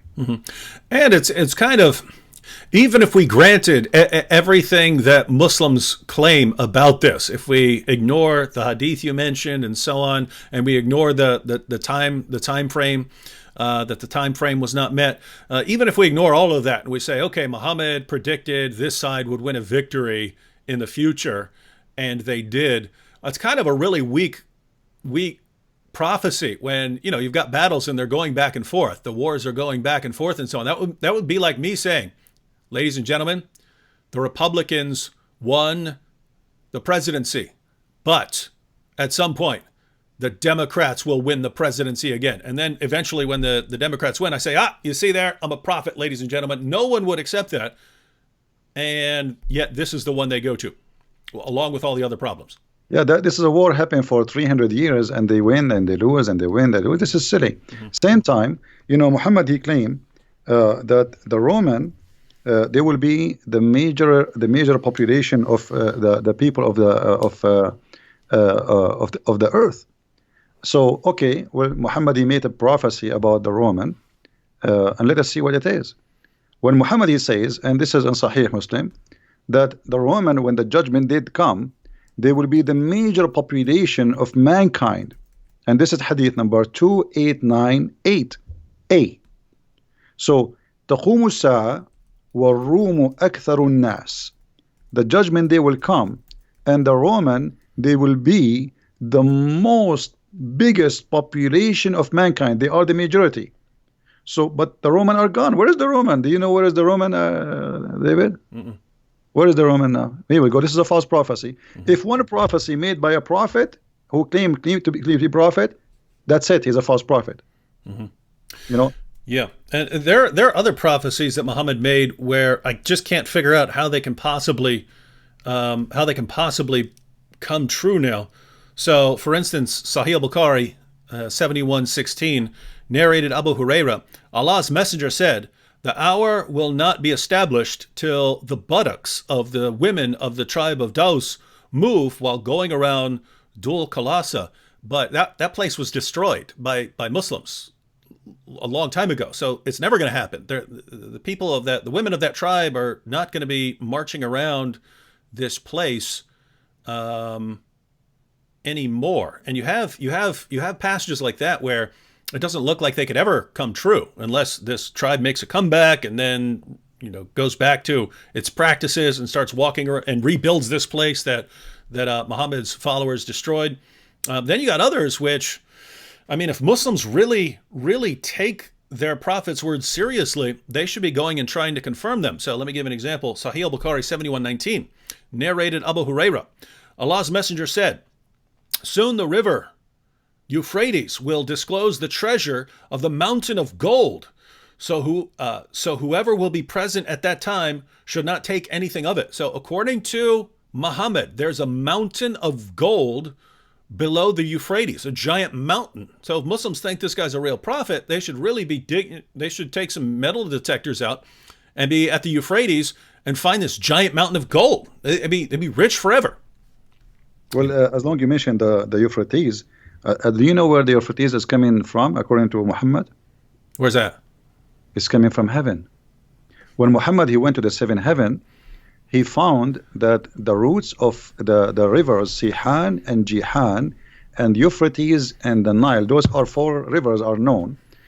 All of them, they are coming from the Jannah. And this is Sahih. This is not, this is you can go even to Sahih al-Bukhari, 56110. So just type the word Euphrates in Sunnah.com, and you will see the reference. So there is 4 rivers, 2 of them appear and 2 of them underneath. And he asked Jibreel, who are those rivers? Jibreel told him, those are the rivers, Euphrates and the Nile. So this is a lie. I mean, this is obviously, it's a lie. So if Muhammad is a prophet, he prophesied lies. What about the Quran?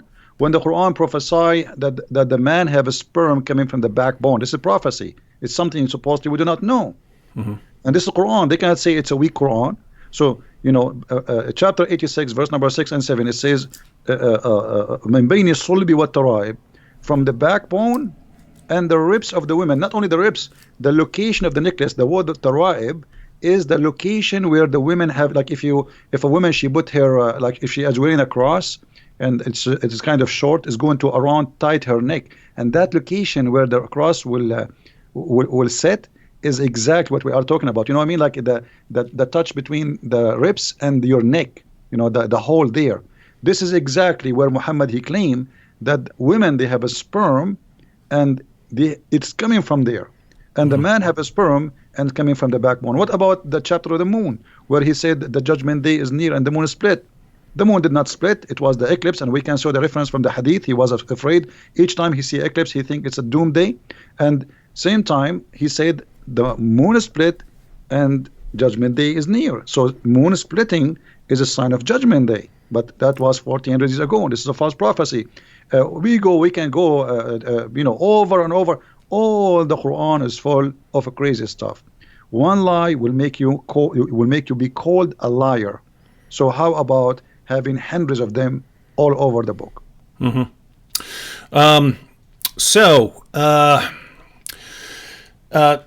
Wanted to bring up something to you because you mentioned it earlier that the Quran is affirming what happened with Jesus in the Christian position. Sam Shamoun and I use a lot what we call the Islamic dilemma that the Quran affirms, and I'm bringing this up because I scrolled past a comment. I could go back and find it, but someone was saying that the position of the Quran is that it's the verse from Surah 2 where it says that it's talking about the Jews, and it says, woe to those who write the book with their own hand, and so on. But what is the Quran's position on the previous scriptures, the Torah and the Gospel? Because every Muslim that you ever run into pretty much believes that the position of the Quran is that Allah revealed the Torah and the Gospel. They were corrupted by Jews and Christians, and that's why Allah sent the Quran to basically give us an uncorrupted revelation. What do you think is the actual position of the Quran? In other words, if you just read the Quran beginning to end, what would you believe about the scriptures of the Jews and Christians? Okay, if we go in the Quran, David, how many times we hear the Quran keep saying the people of the book? A bunch. A lot, right? Okay. So let me ask you, and you know, I there is something I notice about you, that you are very ready. I can say you are sharp. You know, you are smart. Can you call me an Arab? Yep. When I'm not? No. You cannot. So can you call me an Indian if I am not? No. So when you call me the people of the book, it's mean they have a book. So how they are called people of the book in the time of Muhammad, and we are called people of the book today, yet we don't have a book according to the Muslims. This is how silly this religion is. It's like saying to you the guy with the car, but he don't have a car. It's like saying to you the guy who have hair, but he don't have a hair.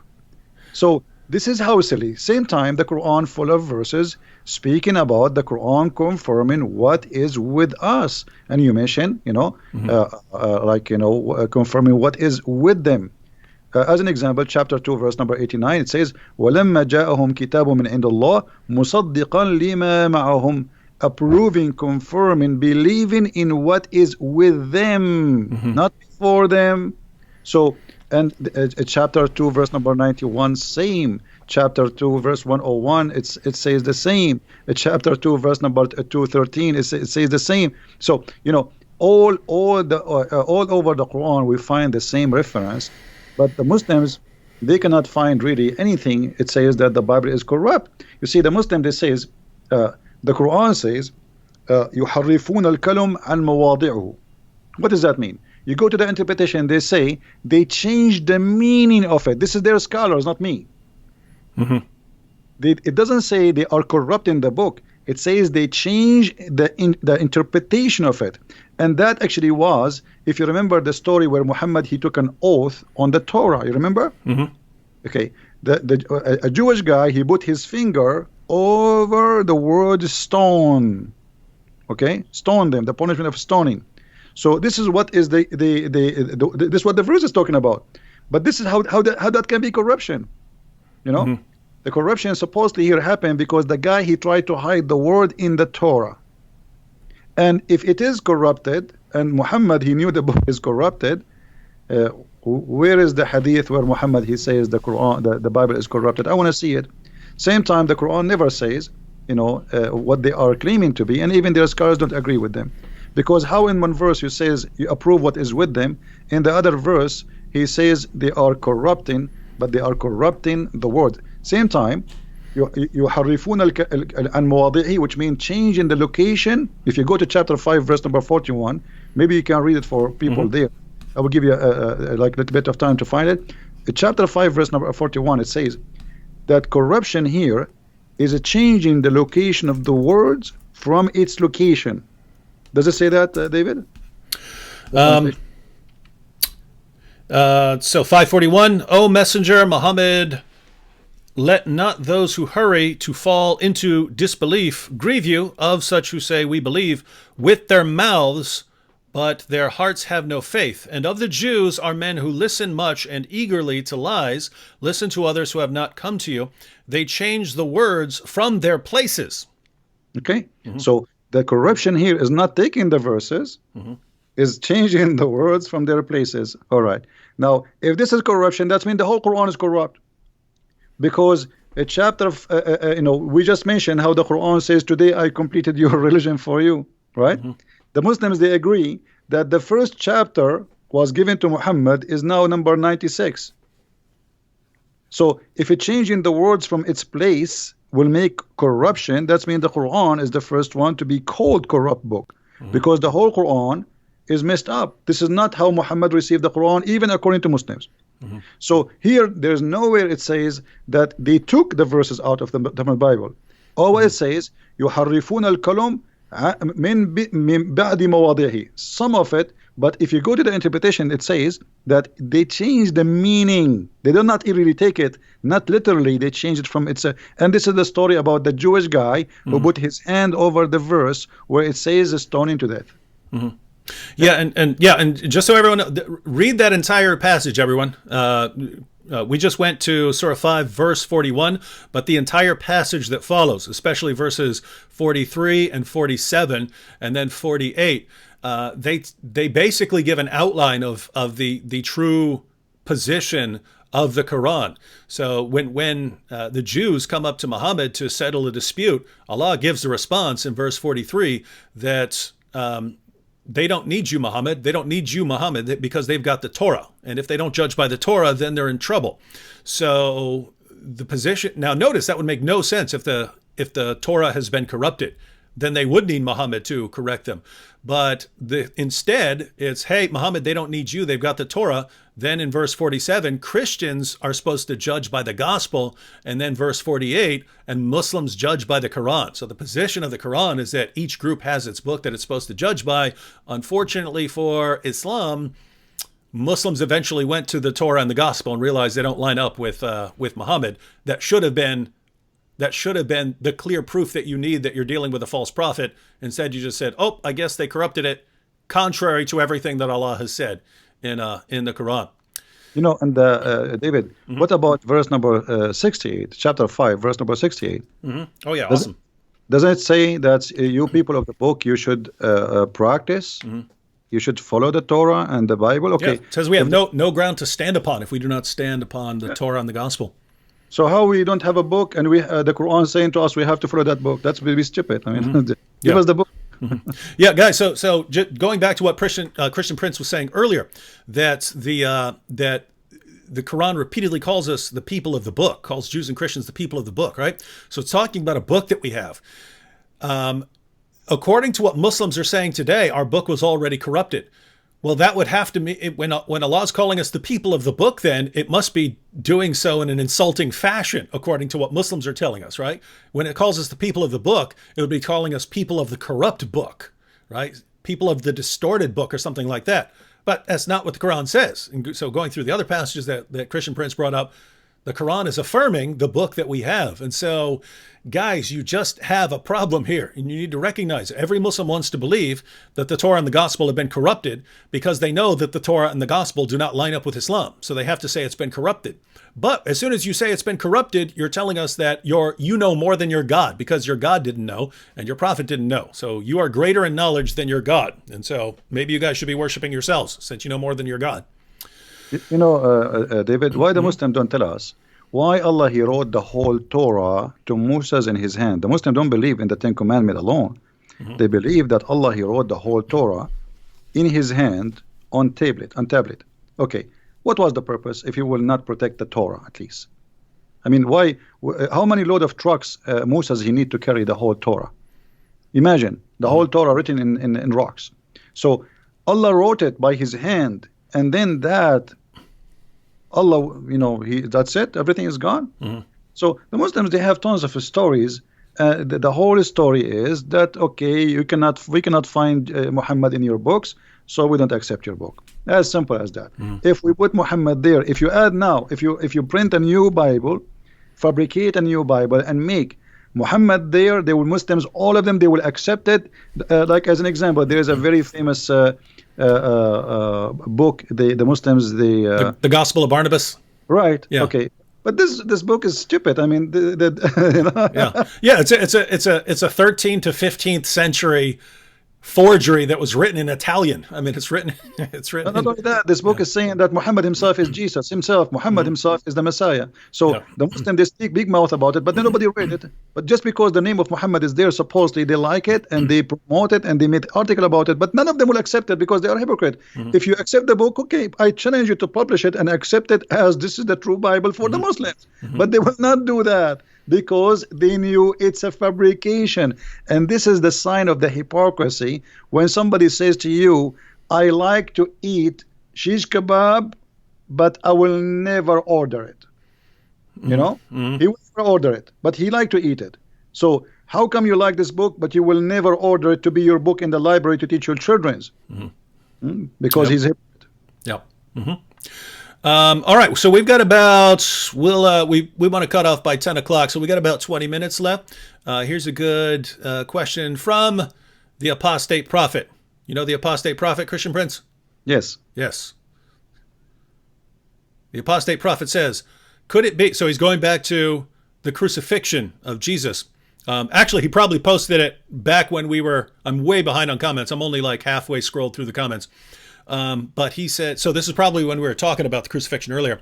He said, could it be that Islam's assertion that Jesus didn't die is a poor appeasement of local Christian heretics that believed in something similar, e.g., only his body died? Greetings and respect to you both. So just so everyone knows, there were certain heretical Christian groups who had different beliefs about Jesus, that he didn't really have a body, things like that. So do you think this could be Muhammad being influenced by or trying to appease some local heretical Christians in Surah 4, verse 157? Yeah, there is some books is rejected where he's speaking that the Messiah, for he is a son of God, there's no way the Father will let him be tortured. So it most likely this one was on the cross. God, he made the body of a person who looked like Jesus, but this is not Jesus. And obviously Muhammad, he carry on with that fallacy. So it's possible, but we cannot really confirm 100%. But there is people who they believe that Jesus, because he's son of God, well, there's no way that God, his father, they will let him be tortured. And actually, once a Muslim, an Egyptian Muslim, he said to me, well, you know what? If Jesus is the son of God, then his father will save him. I said, okay, well, if this is your logic, that's good. Because that means Jesus, son of God in Islam. He said, how? He said, you just told me if Jesus is son of God, his father will save him. He said, yeah. I said, okay, didn't Allah save him in Islam? So, yeah, Muhammad, obviously, he have nothing of his own pocket, nothing about Christianity, nothing about Judaism. He is a person who copy, but he have a bad ears, to the point even he cannot pronounce names correctly. So Amran became Umran. All the names, he got them wrong. So Muhammad, he cannot be a person who is making things as much he is copying, especially when it's come to Christianity and Judaism. And even the stories of, like, as an example, the chapter in 18 is speaking about the 7 sleepers. But this is a story written hundreds of years before Muhammad, and it's a fictional story. Yep. So how Muhammad put it in the Quran? Because simply he's trying to bring stories which is interesting to his book and make himself a prophet who knows. And if you read the chapter, you will die laughing. You know, the verses says, some they say they are 4 and their dog is number 5. Some they say they are 5 and their dog is number 6. Some they say they are, etc. I mean, this is silly. This is not God talking. Just tell us the number and that's it. Still, until now, we do not know what the number. So Muhammad is a person, he was under pressure. People, they ask him, they challenge him, especially the Jews. Because this is why he hated them. You know, when the Jews they came to him and they said to him, tell us about Zulqarnain. It was a trap. They are not coming to ask him, they are making fun of him. And Muhammad, he get the bait. He was a fool. So he started telling them what is the first meal for going to heaven. In the heaven, it is the liver of the whale, and how the baby will be, how the child will resemble the parents. If the father have orgasm first, the baby will be a male. If the women have orgasm, the baby will be a female, which is stupid too. And then he to talk about Alexander the Great. So Muhammad, he hated the Jews for always getting him busted without him knowing. But it was too late. That's it. He made verses, he gave it, and people are laughing. And Muhammad, he wanted to seek revenge because they got him busted. Yeah, and guys, that's basically the history of Islam. The people who could actually understand and who knew why the things that Muhammad could be. Keep in mind, you could go up to someone who doesn't know anything and say anything you want, and that person won't be able to respond. But if you go to people who actually know something, then if you say something stupid, they're going to call you stupid. And so Muhammad kept doing this, and people kept pointing out how he's wrong and he doesn't know what he's talking about, and they suddenly become his enemies. But eventually, once Muhammad has a big enough army, then no one's allowed to say anything. No one's allowed to say anything critical of Muhammad's teachings. And so that's what you have in the Muslim world, is it eventually became the position that you're not allowed to criticize or question the things that Muhammad said, no matter how silly and ridiculous they are. But now, guys, we're in a different time period right now. Yeah, there are places in the world where you get in trouble, but here in the West and on the internet, we're allowed to point these things out, and yet the Muslims are still defending some of the silliest things that have ever been said by anyone, and they're defending them as obviously true when they're obviously false. Here's a good question, Christian Prince. So the Muslims said Judas is in the cross, so the Muslims are the true Antichrist. Now, just to be clear, everyone, it's not the Quran that says that Judas was the one who was crucified in the place of Jesus, but that is a very common Muslim belief today. And if you just think about that, right? In Christianity, the innocent Jesus is crucified on behalf of sinful men.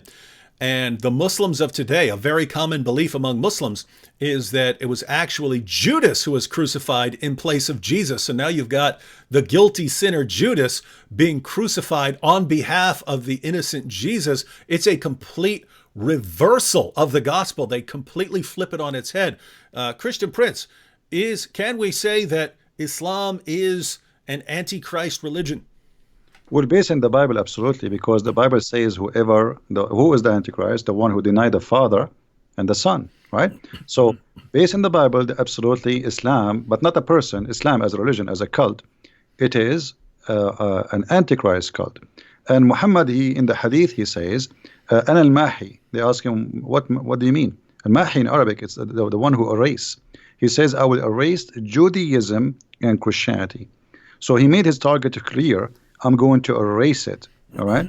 So by that statement, he will erase what? He will erase the belief that the Messiah, what we believe in him, and he was crucified, and that what he will erase, and that will make him himself an Antichrist too, but not the Antichrist. I don't believe he is the Antichrist. He is Antichrist, yes, but not the Antichrist. At the same time, remember, Muhammad never met Christians.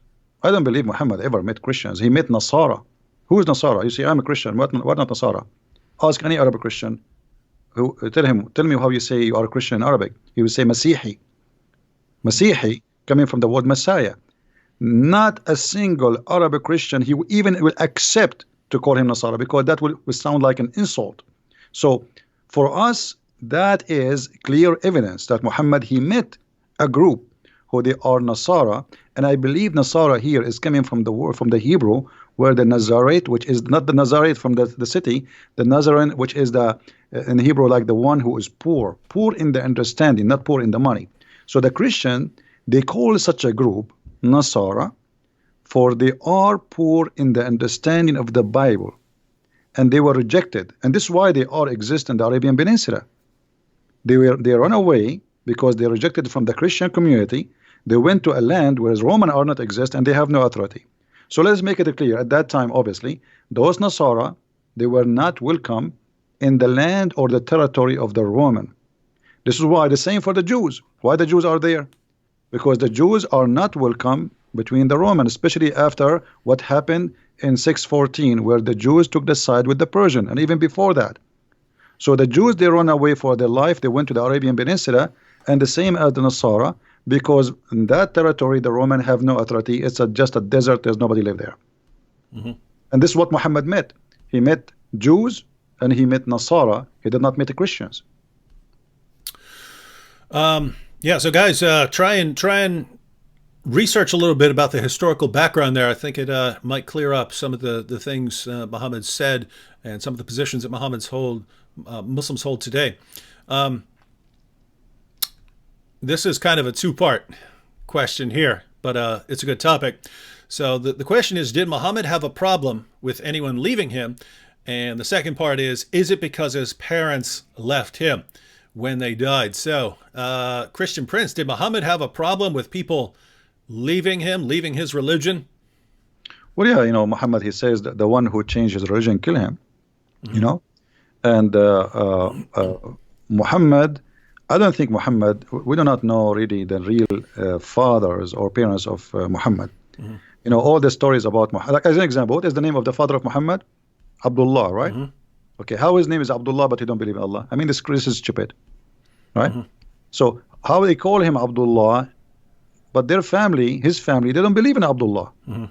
If you go and read all the names of the family of Muhammad, you will see Abdul Muttalib, Abdul Uzza, Abdul Manat. So all of them, they are worshipping idols. So why the father of Muhammad was called Abdullah? And yet they say to us, you don't believe in Allah. So that is silly. And Muhammad, if you have my books, you will see that Muhammad was born 4 years after his father's death. Okay, how he can be his son? This is why the Shafi'i, the Hanbali, the Maliki, they have different opinion about how a woman, she can deliver a child after the death of her husband.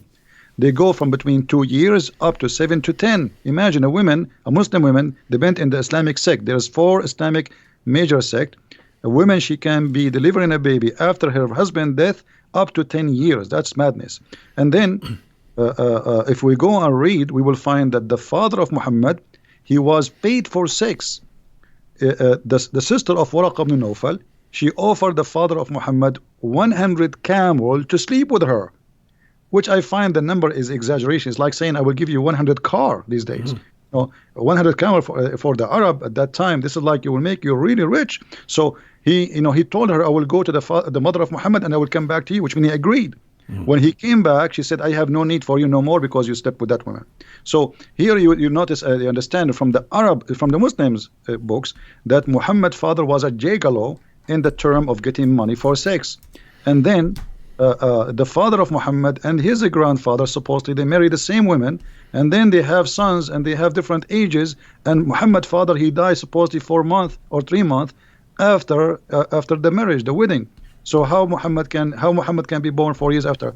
Mostly, I believe, this is my belief from my study, that Waraq ibn Nawfal is the real father of Muhammad, not Abdullah. This is why I always find Muhammad is with Waraq ibn Nawfal. When Waraq ibn Nawfal, if you remember the hadith, it says when Waraq ibn Nawfal, he died, what Muhammad tried to do?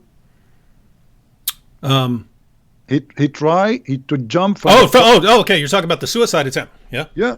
But this is when after Waraqah he died. Okay, why when Waraqah died, Muhammad, he became so desperate?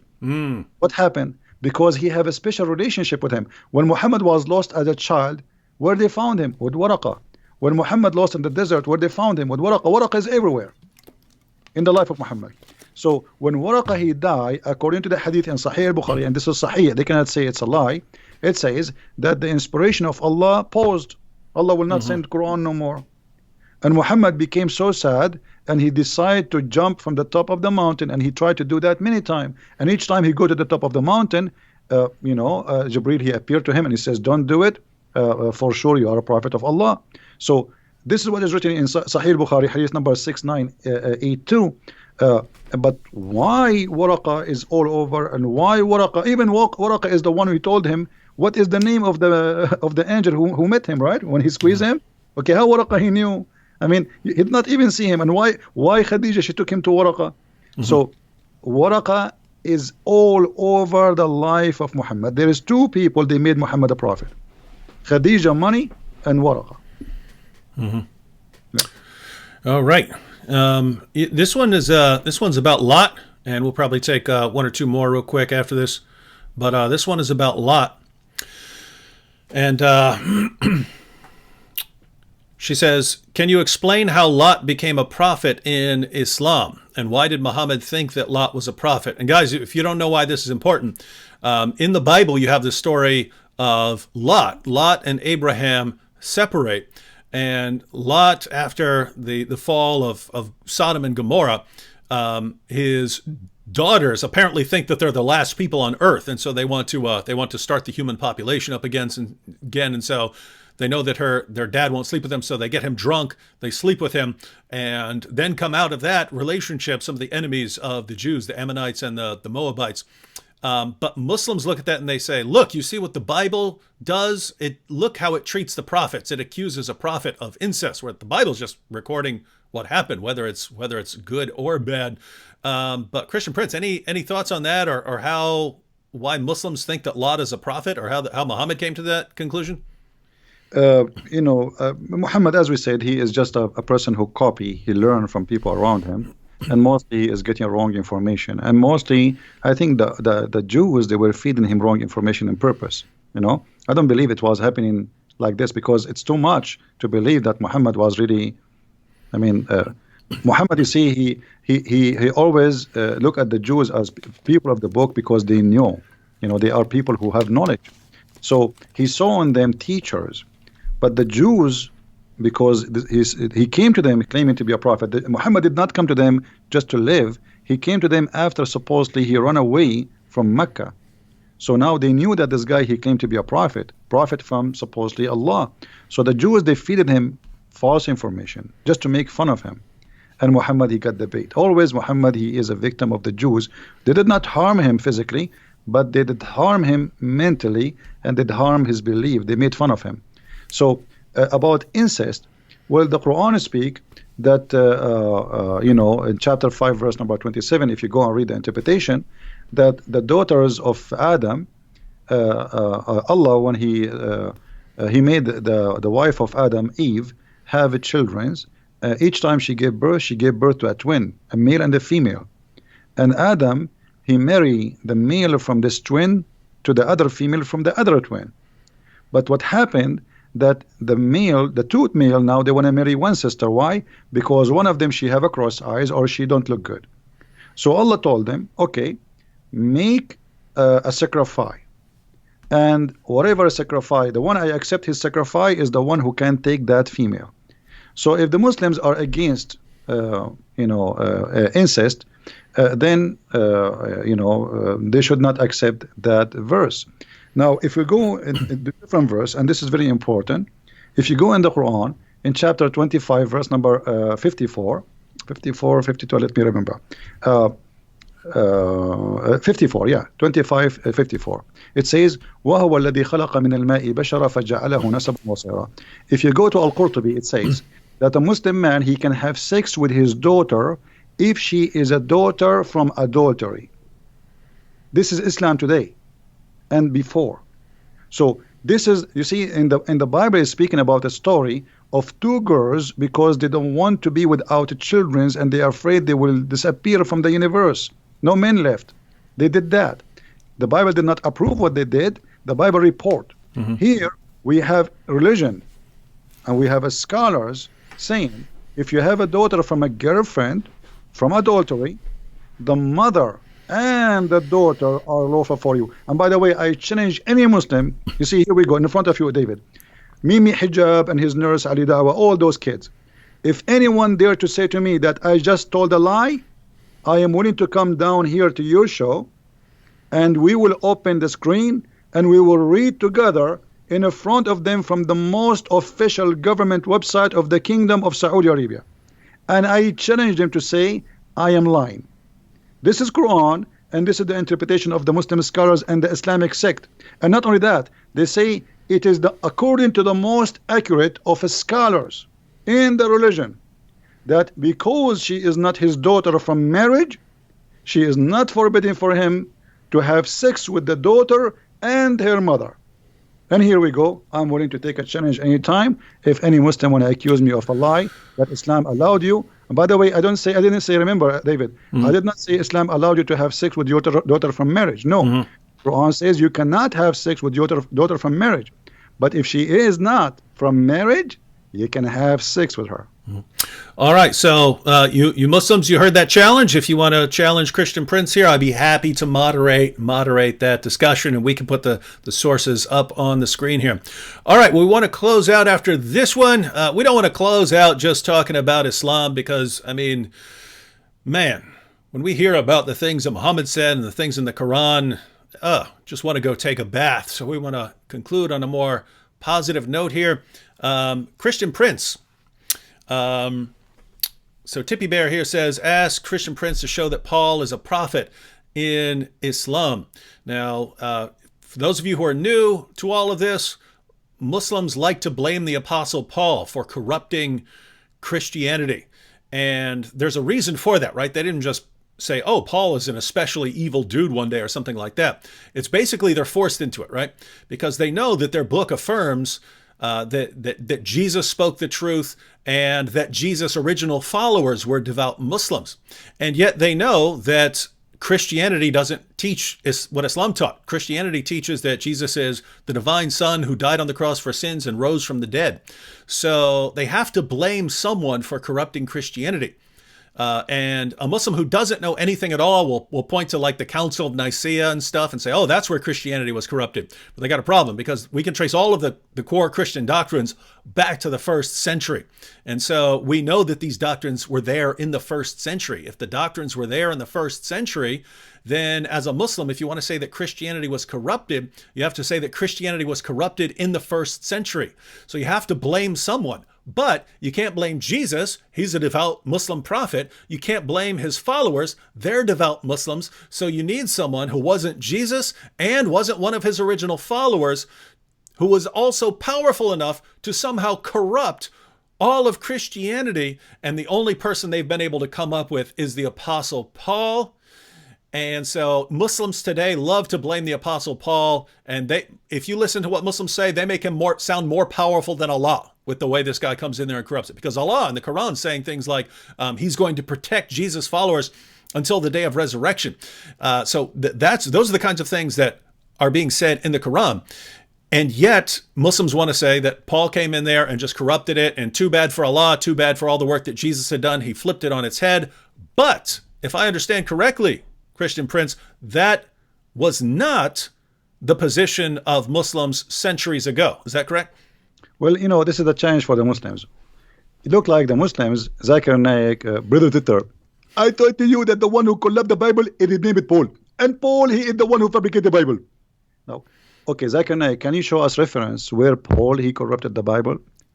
They did that. Can you show us the reference where it says that Paul is the one who corrupted the Bible? So Muslims, they are copy-paste people. They don't have any knowledge. I am saying to you Muslims, look like you are a lot smarter than your prophet, because your prophet, he have no idea about Paul. He never said such a thing. Ibn Kathir, he says, if you go to chapter 36 in the Quran, you will see in verse number 14, it says, we sent to them, إِذْ أَرْسَلْنَا إِلَيْهُمْ إِثْنَيْنِ فَكَذَّبُوهُمَا, we sent to them 2 messengers, and then we sent the 3rd to string them. If you go to Ibn Kathir, you will see Ibn Kathir, not the Christian Prince, saying that the 3rd is Paul. So Ibn Kathir, he must be Christian. He must be working for us. Maybe we paid him. Look like Zakir Naik and Didat are smart, and Ibn Kathir is a donkey. So obviously here there is some kind of copy-paste agenda, and nobody want to read. They heard Zakir Naik saying that, they heard Didat saying that, and we copy and we throw it.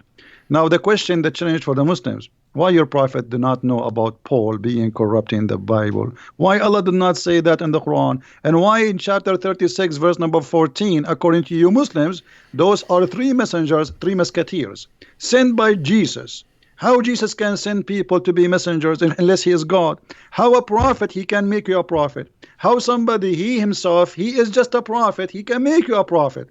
Not only that, if you go and read the interpretation, you will see that they resurrected people from death.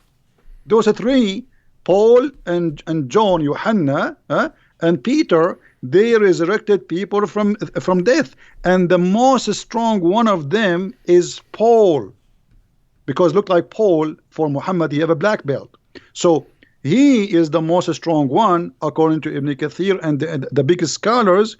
But Paul is the enemy of Allah, according to the Abduls, who have no idea what they are talking about. So, my friend, Muslims are the same as somebody, his wife is a cheater on him. He is the last one to know. Don't learn Islam from a Muslim. They do not know. You don't speak the language, and even the one who speaks the language, he lie in order to protect, as Mimi Hijabi did.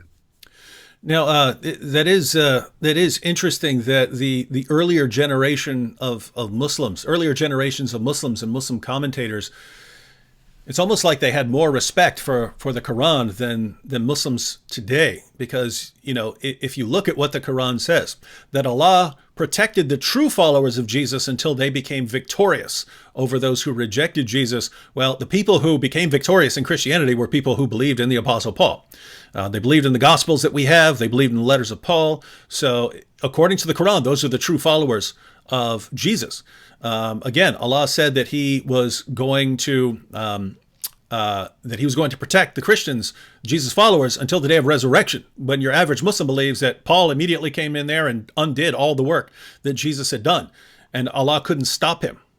And so it's just the earlier generations of Muslims wanted to say, no, Paul was someone who was sent by Jesus. They had to believe that, because otherwise they're accusing Paul of being more powerful than Allah, and they didn't want to do that. Muslims today, nope, they want to deify Paul. In other words, you've got Muhammad here, right? You've got Muhammad, and Muhammad is a slave of Allah. So there's Muhammad and then there's Allah. But then, according to Muslims today, the Apostle Paul came in there and he just overpowered Allah. So the Apostle Paul's more powerful than Allah. But Paul calls himself a mere bondservant of the Lord Jesus Christ. So, according to Muslims today, you've got Muhammad, but Allah is more powerful than him. But Paul's more powerful than Allah, and Paul is a mere bondservant of the Lord Jesus Christ. My Muslim friends, whom should you be listening to? Muhammad? Allah? No, of course you should be turning to the Lord Jesus Christ. All right, Christian Prince, we want to close out, but any last words you have for the Muslims who are watching? I feel sorry for them. And you are following a false god. You do not know where the sun set. You do not know how the day and the night they work. You do not know how the baby is made. You know nothing. I feel sorry for you. And thank you, David, for having me. I really appreciate you inviting me here. It was a pleasure to speak to you. This is the first time we have a conversation, and I was honored to be in your program. And thank you very much. And God bless you, and God bless your family. And we pray for them. Thank you. And I like what you said there, Christian Prince, that we feel sorry for some of these people. I don't hate Muslims. But we feel bad for you, right? You've been misled all your lives. You've been fed false information all your lives. And so we're here because we're trying to help you. We've dedicated our lives to trying to help you, because you've been manipulated and brainwashed all your life into believing things that are obvious nonsense. And then someone like Christian Prince comes along and he tries to show you, guys, you've been lied to all your life. I want you to know the truth. I want you to spend eternity with the Lord Jesus Christ. And you hate him for it. Why would you hate someone who spends his life trying to help you guys? All right, so thanks to Christian Prince for joining us, and people are already asking in the chat when we will do something like this again. But now we're in contact, so maybe we'll pick some specific topic for next time when we could get together and discuss a topic. Or if a Muslim wants to have a discussion with Christian Prince, again, I'd be happy to moderate. But everyone, again, be sure to hit that like button. And you have the links to Christian Prince's his channel, his Facebook page, and his Patreon. So again, before you leave, go ahead and click that Patreon link and support him for $5-10 a month or something like that. Some of you have awesome jobs and stuff like this, and you could support him with $100 a month or something like that. But again, as someone who knows how much work goes into really putting out lots of content on Islam and buying the resources and having good equipment, there's a lot of costs associating just with doing stuff on YouTube and Facebook and stuff like that. So if you want to see Christian Prince continue doing his work and doing more in the future, be sure to support him. Other than that, I'll see you all again next time. Be sure to subscribe to our channels if you're not subscribed, and God bless everyone.